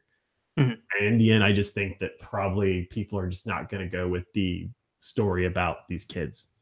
Yeah. That's the one I would pick, and it wouldn't have any particular real trouble with it. Though Free Solo is really good, so I have no real problem with that either. Fathers and Sons is not a Netflix movie, my friend. I thought that's where you watched it. Nope, I watched it on that like library app. Oh, that's where you watched it. That's what you were showing me the thing from. Yeah. Oh, okay. The way you showed me the thing was it looked like it was a Netflix interface. So the ivory interface just looks like Netflix then. Yeah, a little bit. Yeah. Oh, well, then I'm gonna have to talk to you then because I need you to watch that then. Do you not have a library card? No. Okay. Well, not in California. Okay. Well, so it doesn't matter if you have a library card. I don't have it with me. I don't. Okay. I don't know how much I have. Like I have a theoretical library card existed from when I lived in Kentucky that I do own somewhere. Okay. Whether or not it's still valid or not, I have no idea. Okay. Okay. Well, let me just go back and fix. I'll just fix weaknesses. So, then most of it you can just eliminate. I said it was you just eliminate all of it. So I just said they weren't going to do it, and you just eliminate all that Netflix stuff. Yeah, I think I can just cut it out. Yeah, so it should be fine. Okay. So yeah, I would say if you're picking right now, it's probably between Free Solo and RBG. Conventional wisdom says that it's probably RBG, but I found that mostly fails the documentary category lately. Mm-hmm. Unless you have like some really specific ones, like a couple years ago it was obvious it was going to be 13 or the OJ movie. Mm-hmm. Last year was also an aberration because literally it could have been any of them. Yeah. This year I think it's between 3 of them, and really 2. But I mean, you've also seen these movies, so feel free to offer any other layman insights. Like I said, I think it's interesting. I think that Mind of the Gap is a really good movie. I think Free Solo is a really good movie. I actually think Free Solo has a really good chance of taking this because it is of all of these probably the most like complete movie that kind of has a conventional narrative that it takes you through that feels really good. In a way that like Mind of the Gap is a really good movie, but also is messy in some respects and is not kind of closed off in the way that Free Solo is. I think RBG is just feels too light to me. Like it is a celebration of this lady who is a nice lady, and we're all happy that she's doing her job. But as like a documentary, it doesn't like really break new ground formally or even content wise, honestly. So that's kind of how I handicap that. A Fathers and Sons, I felt like was conceptually very interesting in that it's basically about this guy who went undercover with a jihadist family, but the results that he gathered were not necessarily an exciting film.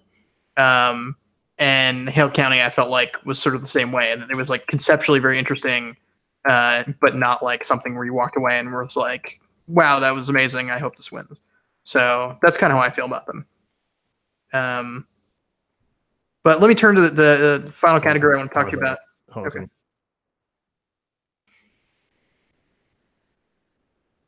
You're like, hold on a second. How dare you talk about Hale County that way, you fucking racist?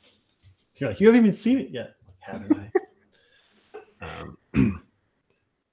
Yeah, I mean, I would just quickly say that those are all pretty sound analysis there, and I would actually also, if I was literally picking right now, I'll probably pick Free Solo because, as I said, I think I'm seeing a lot of people leaning towards RBG, and that just feels like the thing that happens every year, and then Free Solo wins. Like, Yeah. it just feels like it. I'm kind of leaning that way too, but I'm not entirely sure yet. I'll have to look at it some more. But that's where I would also say right now, if I was picking, it just that film is an adrenaline rush. It, they already picked a sports film type film last year. I think they've already proven they'll do it. It has like the most interesting version of people coming to talk, like all these things. I think it's not like if Ruth Bader Ginsburg was going to walk up on the Oscar stage and take this Oscar, that might change things. I do not believe that will be happening though. So, yeah. She's like, I hobbled all the way up here and I'm in the commercials. Son of a bitch. Hey, documentary is in the main show. I know. I was just imagining a funny thing. And then you took it away from me. What I do, I take away things that are funny from you. Anyway, let's conclude with a category I have the same basic question about, which is that there are a lot of the nominees this year for Best Original Song are also very varied. You've got kind of the classic musical of the Mary Poppins song. You've got the kind of modern musical of the Star is Born song, which is very popular. You have kind of the kind of pumping action-y song from Black Panther. You have the documentary song that won't win because from documentary from RPG. And then you've got the weird nominee here, Buster Scruggs. And like, you could separate those out, and I just kind of did, and you can expand on that. But I'm curious, like, historically, is there like a type of song that the Oscars tends to prefer? Like, do they tend to prefer like the heartfelt ballads or like the really rockin' tracks? Like, what do they like? Well, as a quick thing, it turns out Corone did actually give the close-up scene to him being angry, so he actually might. Oh, really? Throw shade. He basically said it's called cinema. Look it up. So this makes me excited. This means Corone maybe will throw shade because he may win like 3 awards. So he might just walk up each time and throw shade. Well, if there's one thing he cares about, it's probably that. I'd be so happy if he just gave his cinematography acceptance speech in his other like award. Yeah. Did he edit Roma as well? He did, and that's why he got nominated for 5 and other things. He actually got nominated, like at BAFTA, he got nominated for 5 things. Yeah. So I as someone who is not just a filmmaker but an editor and a cinematographer, he's probably a little pissed. Yeah, I mean, he obviously Roma didn't get not editing here, which actually part of the whole reason that one of the other things Roma has going against it is it didn't get an editing nomination. Yeah. In terms of exactly, that's because the Academy had to recognize the greatness that is Bohemian Rhapsody. And we're out of sarcasm again. We had to like go deep. I'm a little bit drained now. We had to like go and grab like next year's sarcasm. We're gonna have to start fracking the sarcasm. Yeah. As for best song, there's not really necessarily specific like a type of song that wins in terms of like literally like a ballad, or it's more of like who's in this song. So it's more like, I mean, they tend to go to, especially lately, more flashier things. You have like your Frozens. Animated also tends to get, like Disney does pretty well in this category. That's, the other reason that Disney, I'm sure, wants this category to air because, it gets, it won last year with Remember Me. Mm-hmm. Musicals obviously do well in this category for obvious reasons. So show tunes. But like, Hustle and Flow won. Yeah. Way back in the first Jon Stewart Oscars. What are we gonna? I'm sorry, I have to interrupt. What are we gonna call this Oscars? Because there's no host to call it by. Is it just the hostless Oscars? Yeah, it's the hostless Oscars. Okay, absolutely. That's Blame Canada. Won. They've got tons of stuff. Aren't those the villains in Kingdom Hearts 3? The hostless. That's the Heartless. Wait, did Blame Canada win? Or did they just get nominated? I do not think that won. I think he got nominated. Hold on. Yeah, okay. It was Rob Williams who sang it. They just got nominated, I think.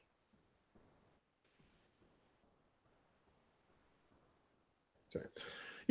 Blame Canada got nominated. So, out of the ones from this year, it just, you get a lot of things. Diane Warren's been nominated a lot. Mm-hmm. She's like one of the last people in those rooms of like, oh my gosh, at some point this has to happen group. It's like her and, Thomas Newman. and Yep. The other sound guy whose name I can't remember off the top of my head. That's we're gonna put it off. We're not saying, but and Thomas Newman, and Russell was able to jump off the thing from sound, and he had been the most nominated one ever. I mean, the acting ones are obviously much smaller. It's a small, like they're smaller nominations, but they exist too because Glenn Close is currently in that room, and Amy Adams. Mhm. So she does tend to get nominated, but she has never won.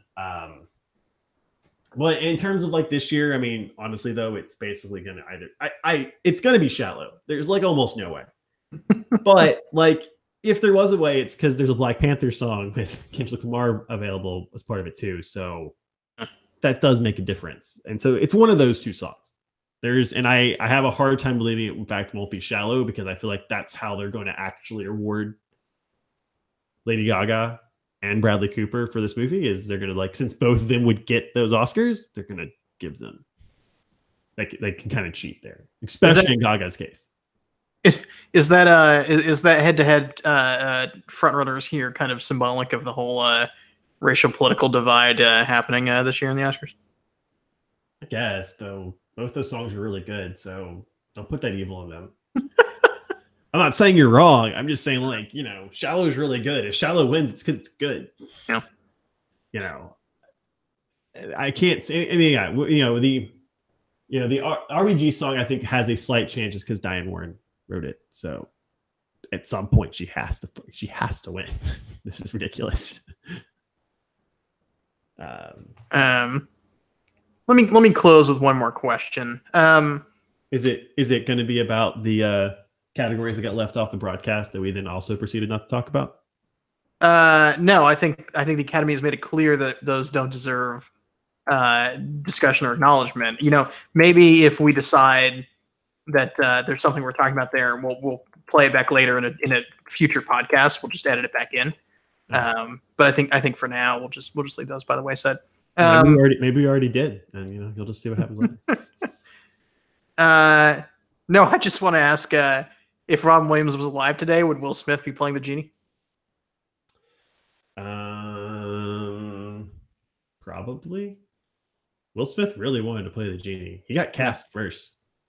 For one thing, I don't think Robin Williams would want to play the genie. Even if I assume a ton of people would want him to. I don't know. I mean, I think the real question is if Robin Williams was playing the genie, would he be blue? I think he would have been blue, and I don't think people would have minded it as much. I actually think that that's part of the problem. Is that we don't necessarily think of Will Smith as fundamentally a comedian. Like he is, but he does other things. He's also kind of an action leading man in a lot of ways. And I feel like Robin Williams, we'd just be like, well, of course he's going to wear the silly CG makeup or whatever. Yeah, that's my sentiment. Maybe. Yeah, it's kind of hard to say. But, that's as much as Aladdin deserves to be talked about in the same sentence as an Oscar conversation. So I was not even going to like put that in. I just wanted to ask you that. Oh, okay. No, I think it's I think it's finally we should talk about editing and cinematography and makeup and I'm sorry, I'm being told we're out of time for this podcast, so we're just going to have to address that next time, hopefully. Music's playing. Oh god, the counter is counting down. I want to thank my agent. I want to thank everyone for listening. That's it for this edition of the podcast. Thank you all for listening. We have to go now. The Kraken is also running out of time. And if we don't get him off the stage, he's going to start eating the orchestra. And I would like to talk about the plight of children in... Just cut it. Were you about to say Japan or Lebanon? I purposely did not say a country because I don't want to be called racist. I've learned from the world. You realize you have to have the music start playing while you're doing that, right? Yeah. Okay. I was hoping we got this. So I was like, "Hey, we've been doing this for years. Go along." Now, should it be our music or should it be the like Oscar music? it should be like some weird hybridized version of the Oscar music with our music. I don't think that would sound good. Fine, you can do the Oscar music. Okay. Well, it should be like the Oscar music, and then when I say my thing, it should just cut to our music. Okay. We can only play the Oscar music for so long, man. Like legally. Yeah. All right. I'm hitting stop now. So did I. Send me that thing. Send you that stuff. Yeah, you can just save up all of your energy. You know, if you want to do the on Saturday, we'll just do all the ones, and we'll violently agree with each other, and then actually have a discussion about Black Panther and Star is Born. I think that's about it. I'm sure we will find ways to slightly disagree with each other about all these films. But I don't think we're identical on all of them, except on any of them, except Bohemian and Green Book. Oh no, we're pretty identical on Vice. I may slightly like it, but I don't know. We're both pretty much like, I'm like, it's fine. Maybe. I mean, Black Klansman, we both rate them about the same. So I think I don't think there's any meaningful difference between the two of us on Black Klansman. The favorite, I think I like more than you because I'm more okay with the flaws than you are. Mm. But Roma maybe a little more because I liked it more than you did, but we're still kind of about the same. So no, actually, it's pretty much The Star is Born, which I actually like as a movie, and you ranked as like 37th on your list of terrible movies for this video. And it's like 15. It's like 7. Hold on, I can tell you what that number is. It's 43 out of 52. Oh, it was 43. I forgot we were going. Wait, 52. Oh, right, because the short films that messed. I was doing my number if I didn't. Yes, that's my point. I actually I have it ranked as like the 17th best film of the year. So yeah, I think we have a disagreement on that one. Yeah. No, the best part is I saw that list and I was like, Green Book's better than that low. And I'm like, I'm not arguing this though. I'm like, Green Book's better than 50. That's ridiculous. It's actually a good movie, but I was like, but no,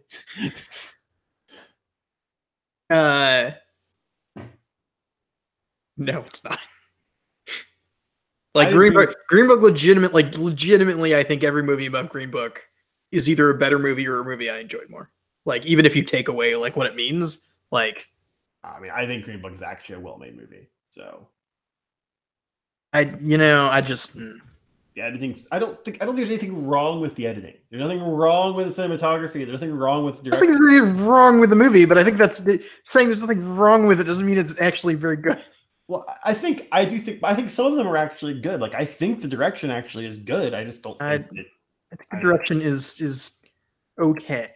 I think the direction is fine. There's nothing wrong with it, but I don't think Green Book has the heights. Like, I put Green Book right underneath Christopher Robin, and I think I have a lot of problems with Christopher Robin, but there are a couple of moments Christopher Robin that are actually like really great. And so that goes. Regardless, my point is that I'm not gonna like sit here arguing. Like, I'm not gonna get caught in this thing where I'm defending Green Book on anything. Like, I'm not gonna be like, you're like. I just position myself as disliking it more than you. I can force you. Yeah, I'm just gonna be like, I'm literally will start doing this. I'm like, look, I clearly do like this movie more than you, but no, I refuse, and I mean refuse, to be the person defending Green Book on something. You're probably one of those people with like Skin too. I mean, I haven't seen Skin yet, but I'm offended by that statement. I mean, we'll find out. There's two ways this goes. Either I'm going to be like, I doubt there's any version in which I'm like, Skin was amazing. You're being ridiculous. There's either the version where I'm like, I mean, you're slightly overreacting, but it's not good. Or there's going to be the version where I actually hate it more than you. Because that's basically the two ways this goes. I don't know if it's possible for you to hate it more than me, because I hate it the maximum amount. But I'm saying, like, there are times you could like the first half of that movie less than I do. That's true. But we've talked about this, that I get this does happen where I will, when I go extreme sometime, I go real extreme. I'm pretty extreme on this movie, is all I'm saying. On this short. My point is there's a much better chance of that happening than the version where I'm like, actually, it's pretty good. I think you're being crazy. Is all I'm saying. Yeah. There's like no universe where that shit's happening. While I'm waiting for this to load. So, when does Game of Thrones come back again? Like April 14th, I think. 14th. All right. So So we have a little while. yeah. So we just need to do one pre-one, right? Yeah. Yeah, like one's good. Um, Yeah, we only need one. we just need to do that at the beginning of April, so that's fine. So we have like all of March. We can kind of get. Well, Yeah, we have all March and half. We have a month and a half before we. Well, have that's good because we can spend March figuring out exactly our game plan for all this. Yeah. And deciding if exactly what this means and doesn't mean and things like that. Yeah. And go and save. No, let's email it to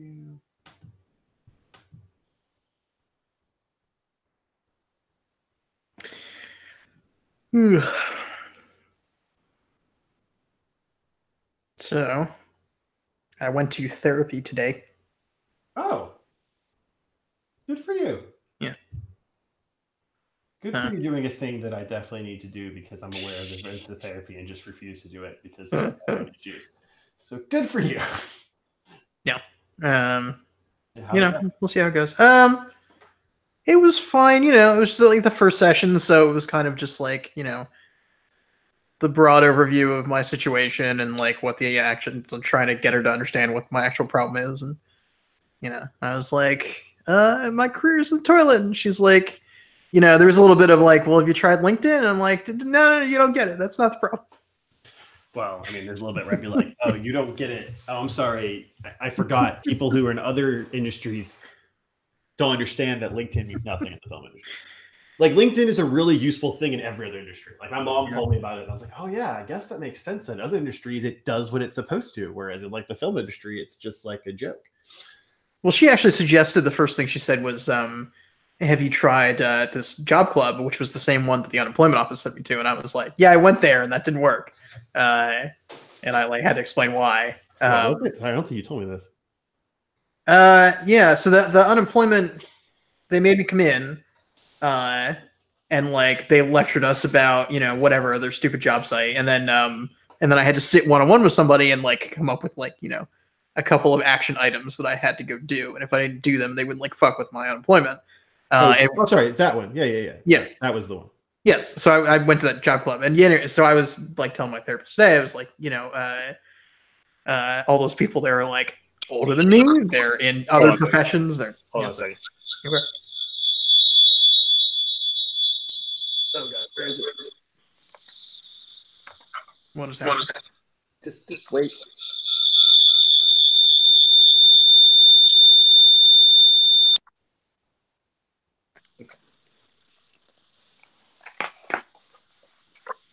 I just didn't want to be tethered to my computer, so Okay. I switched to my phone. Well, let me just turn off my camera.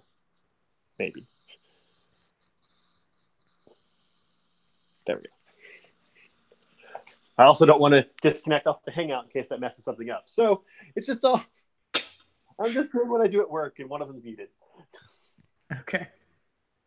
But yeah. Oh, right. So yeah, you went in a thing where you had to like fill out the forms and you had to like, And I was, and I just like I was at that job club and was just like, this is great for all the people who are here, which are like, 40-year-old people, 45-year-olds who, have like families and like a career in HR, and they just need to find the next HR job, and like it's not really what I need. And so I was like trying to explain to her. I think by the end she eventually realized that like the problem is not like that I don't know what to do. It's just I am just struggling to have the motivation to do it. Well, I mean, there is some degrees of not knowing what to do, but the not knowing what to do is in a way in which you can't really like it's not fixed by being told to do something. Yeah, I mean, it's just like I'm not saying I know exactly what to do. I'm saying there's like 45 things I've identified to do that I haven't done yet that I should do before I start worrying about what to do next. So yeah. So anyway, I'm gonna go back next week and she's cognitive behavioral, so we're gonna do some of that, which I think will help. Yeah. Let's see. Ooh. 123 views on my film, on my piece that I did today. That's awesome. Stuff, so. Yep. I did Penny Arcade and Facebook and Twitter and a couple of Reddit posts that got some views too. So. Well, maybe they'll read the rest of the stuff that I have to write shit tons about. Hmm. You're like, yeah, like fuck you, Fayway. I also looked at, so I was looking at the stats today, and it does seem like, broadly speaking, even though we haven't had as much content, we're actually doing like okay. We've had some decline, but still getting like significant views just based on like people go to our homepage, they look at old articles. Like I think that it points to the viability of turning our site into just an archive, in that I feel like people will still see that stuff. Yeah. That's true. So, yeah, there you go. Well, that's good, man. I'm glad.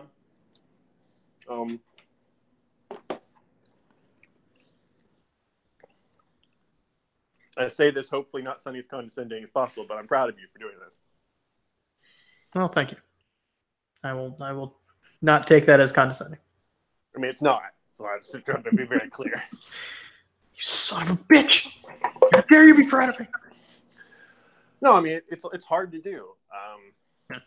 Well, it took me a long fucking time. I think like I first thought about doing this like a year ago, and there you go. No, I mean it's a useful. It's always good to do. Yeah.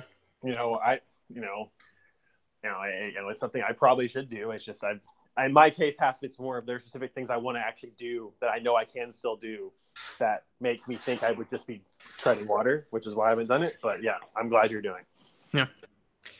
Hopefully she'll help you figure out some stuff and coping things and kind of, if nothing else, half the time it's just giving you someone to talk to about shit.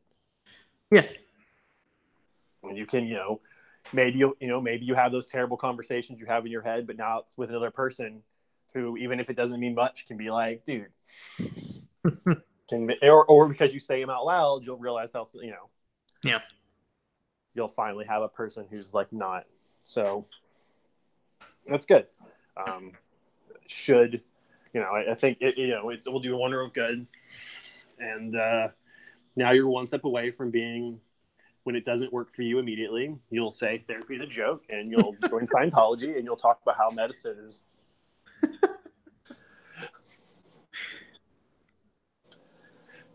Look, my ultimate goal is to have sex with my therapist. I think that's the end state. TV has taught me the end state of any therapeutic relationship is a romantic relationship. So I think that really needs to be where I set my intentions. You do base all of this off of Hannibal, so that would. That's not true. I've also seen Sopranos and In Treatment. Oh, God. Honestly, the Sopranos one, I'm willing to let go because that's like an entire part of the show. It's like a whole thing. The In Treatment one, that entire show is like, I'm just like, I remember just being like, I mean, to be fair, the show just tried really hard not to have him sleep with his patient. Mm-hmm. It just failed. Look, he only did that in season 1. The subsequent seasons. Right. And in general, it's mostly good. If we just remove that one apart from it, it's fine. And at least they made the entire thing about him sleeping with her and what that meant. Yeah. From what I understand. I mean, look, I understand, Gabriel. I understand, man. You couldn't resist Melissa George. It just is what it is. It's tough. So it's about 3/4 there. 3/5 there. Yeah, I have noticed, like you said, I have noticed people have gone and viewed it.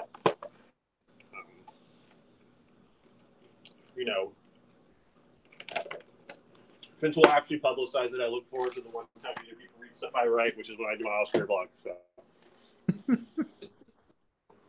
I wanted to ask you about that. So, use your words. believe in you. My Oscar viewing options are I sit at home alone and watch on the projector and edit your live blog, or Sam and I go to the draft house and enjoy ourselves. How important is it that I sit at home and edit your live blog? I mean, you know, how important to you is that you sit on my live blog? I am doing my best to support you, to give you the support that you need in this Oscar season. You're doing your best to what? To what? To give you the support that you need in this Oscar season. So if you tell me you need this, then I will do it. If you tell me I don't give a shit, you can do it later, then I will. I mean, I don't think it's that big a deal. The live blogs generally, because they're very specific. It's like my sentence, like the most that happens is I misspell something. Yeah. It's really like the sentences are pretty basic. It's like and this year it's exceptionally basic. So I'm gonna be like, and then an award happened, and then an award happened, and then an award happened, and then an award happened. The host comes out. No host came out. They just started. The Rock walked out on stage and just started pitching awards into the audience. I mean, look, there is a part of me that's gonna look forward to not having to write nonsense about bullshit. Where I'm like, and then a montage happens. So until, of course, the montage does happen, which you know is going to happen. My assumption, it depends. Like, I assume, is the draft house going to be like ridiculous about people doing like things on their phones and stuff during the fucking Oscars? I mean, I can't edit on my phone. That's not what I'm asking. Okay. But, I don't know because I have never been to an event like this before. I think Sam said Sam went a couple years ago on that date, right? So yeah, so I think Sam said that they were more lax about it. So which they have to be, because I'm like, this isn't a fucking movie. Yeah, so I could probably, I could text you, but I probably can't. No, I was saying I think it's more important that you tweet. Oh, that I tweet? Yeah. Okay. That's all I meant. I was like, oh no, like the value you give on Oscar night is when you tweet about things from the blog. Okay. The editing is great, but you can do that later. Yeah, I could probably do that. So I mean, what I'm saying is like, yeah, I just tweet, which I'm assuming you, but you need to make sure the tweets are from the blog and not you. Yeah. And use that sweet Twitter wit you've been honing to get us some. I'll just be like, I'm so happy that Cuarón has run Best Director. # impeach the motherfucker. Look, if you want to, don't do that. If you want to, look, let's see what happens. Maybe I'll give you a little more freedom. My point is, and then if you really like a tweet, you can obviously retweet it on your own Twitter if you just need it. Right, I'm sure I would do that, but that's all I meant. That's actually to me the bigger thing. I mean, and even then, it's like I'm saying, don't do it. 'Cause I don't really particularly want to make you sit by yourself alone doing something. I mean, I would like it, but I don't. Okay. Particularly want to be like, yes, have no fun, sit. But I presume they'll be able to tweet from the draft house. So yeah, well, I'll double check with Sam and see if I can actually do that, and then assuming that I can, then I'll see if he still wants to. Yeah, if you can't do that, I'm gonna be like, draft house, go fuck yourself. Like that's when I'm like, draft house, you are not like. That's when I'm gonna err on the side of the people who are like, you're being ridiculous. Like you're not. This is not some cool thing. Like the Oscars should be like a social thing. Like, quite frankly, that to be it. Quite frankly, when we did the, I would have made the argument there's certainly a social thing. Like we watched that Glee episode after the Super Bowl. I would have actually, I think I would have been like, you need to be lax in that. I would have like, you guys need to be super lax on this. This should be like communicative. Yeah. Like weird sing along.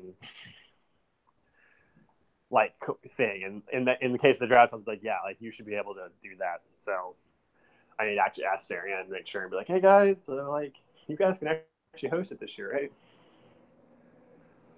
right? Fuck is this? Make sure they don't try to do something where they're like, actually, you have to host David, and then I have to clean my apartment, which I guess I need to do anyhow, but I finally have to do it. The fuck is happening? What's happening? Note, this is not a screening of the actual Academy Awards in any way, shape, or form.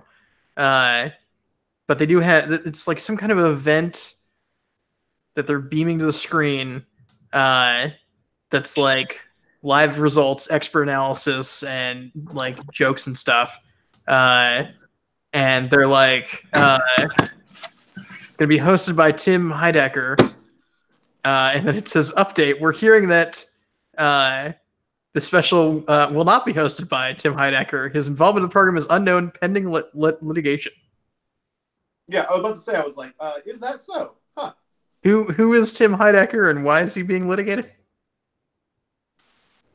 I think he's associated with well, hold on. Now I'm thinking I may be thinking of the person. Can you still hear me? Yes. Okay. I wanted to make sure if I minimized it wasn't going to go away. How do you spell that? Oh no, this is totally a joke. Yeah, I was like, isn't that the guy that was associated with them? No, they're just having like a fake Twitter fight about fighting over who the host is going to be. It's just a bullshit bit. All right. Yeah, Tim Heidecker was the guy from Tim and Eric. Okay.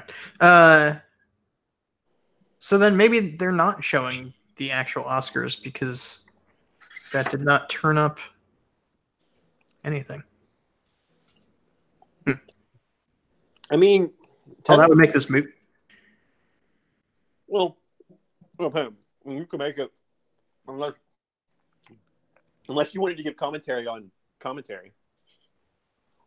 No, that would be dumb. Well, basically we going. Maybe You'd be the equivalent of when I live blog the Globes through Twitter. Except that's actually cool. Whereas,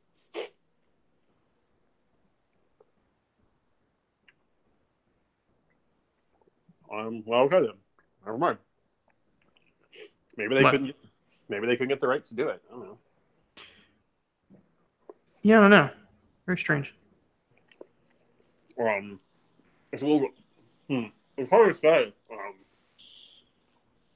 Let's see. They do have a red carpet challenge, a weighted Wow. God damn it! prediction system. What do you mean the server rejected it? What happened? It just said the server rejected my file. Well, redo it, I guess. That's why I was like, damn it.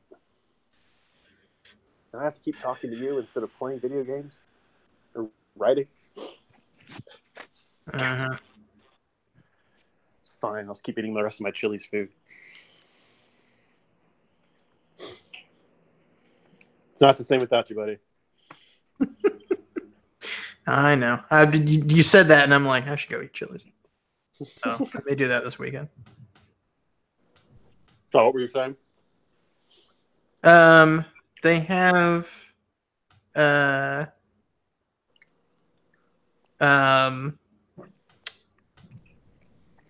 whoever gets the most points in their Oscar ballot wins like a $500 gift card. Oh yeah. Yeah. I mean, this will be interesting. I think there's a chance I could do pretty well on this one, but I have to just I need to for once not get unlucky on fucking. It seems like a tough year for predictions. The thing is, last year was a tough year because there was like 6 categories that were just literal toss-ups. Yeah. Now, I don't expect to get Best Picture correct, and I have in fact not picked Best Picture correctly since Birdman. For a variety of reasons. Yeah. The La La Land one, it's like whatever. Hey, can we switch to can I switch to my phone? Probably. I guess if I I don't know. I mean, well, in theory, nothing should change if I just stop this broadcast, right? I don't think so. I don't trust anything.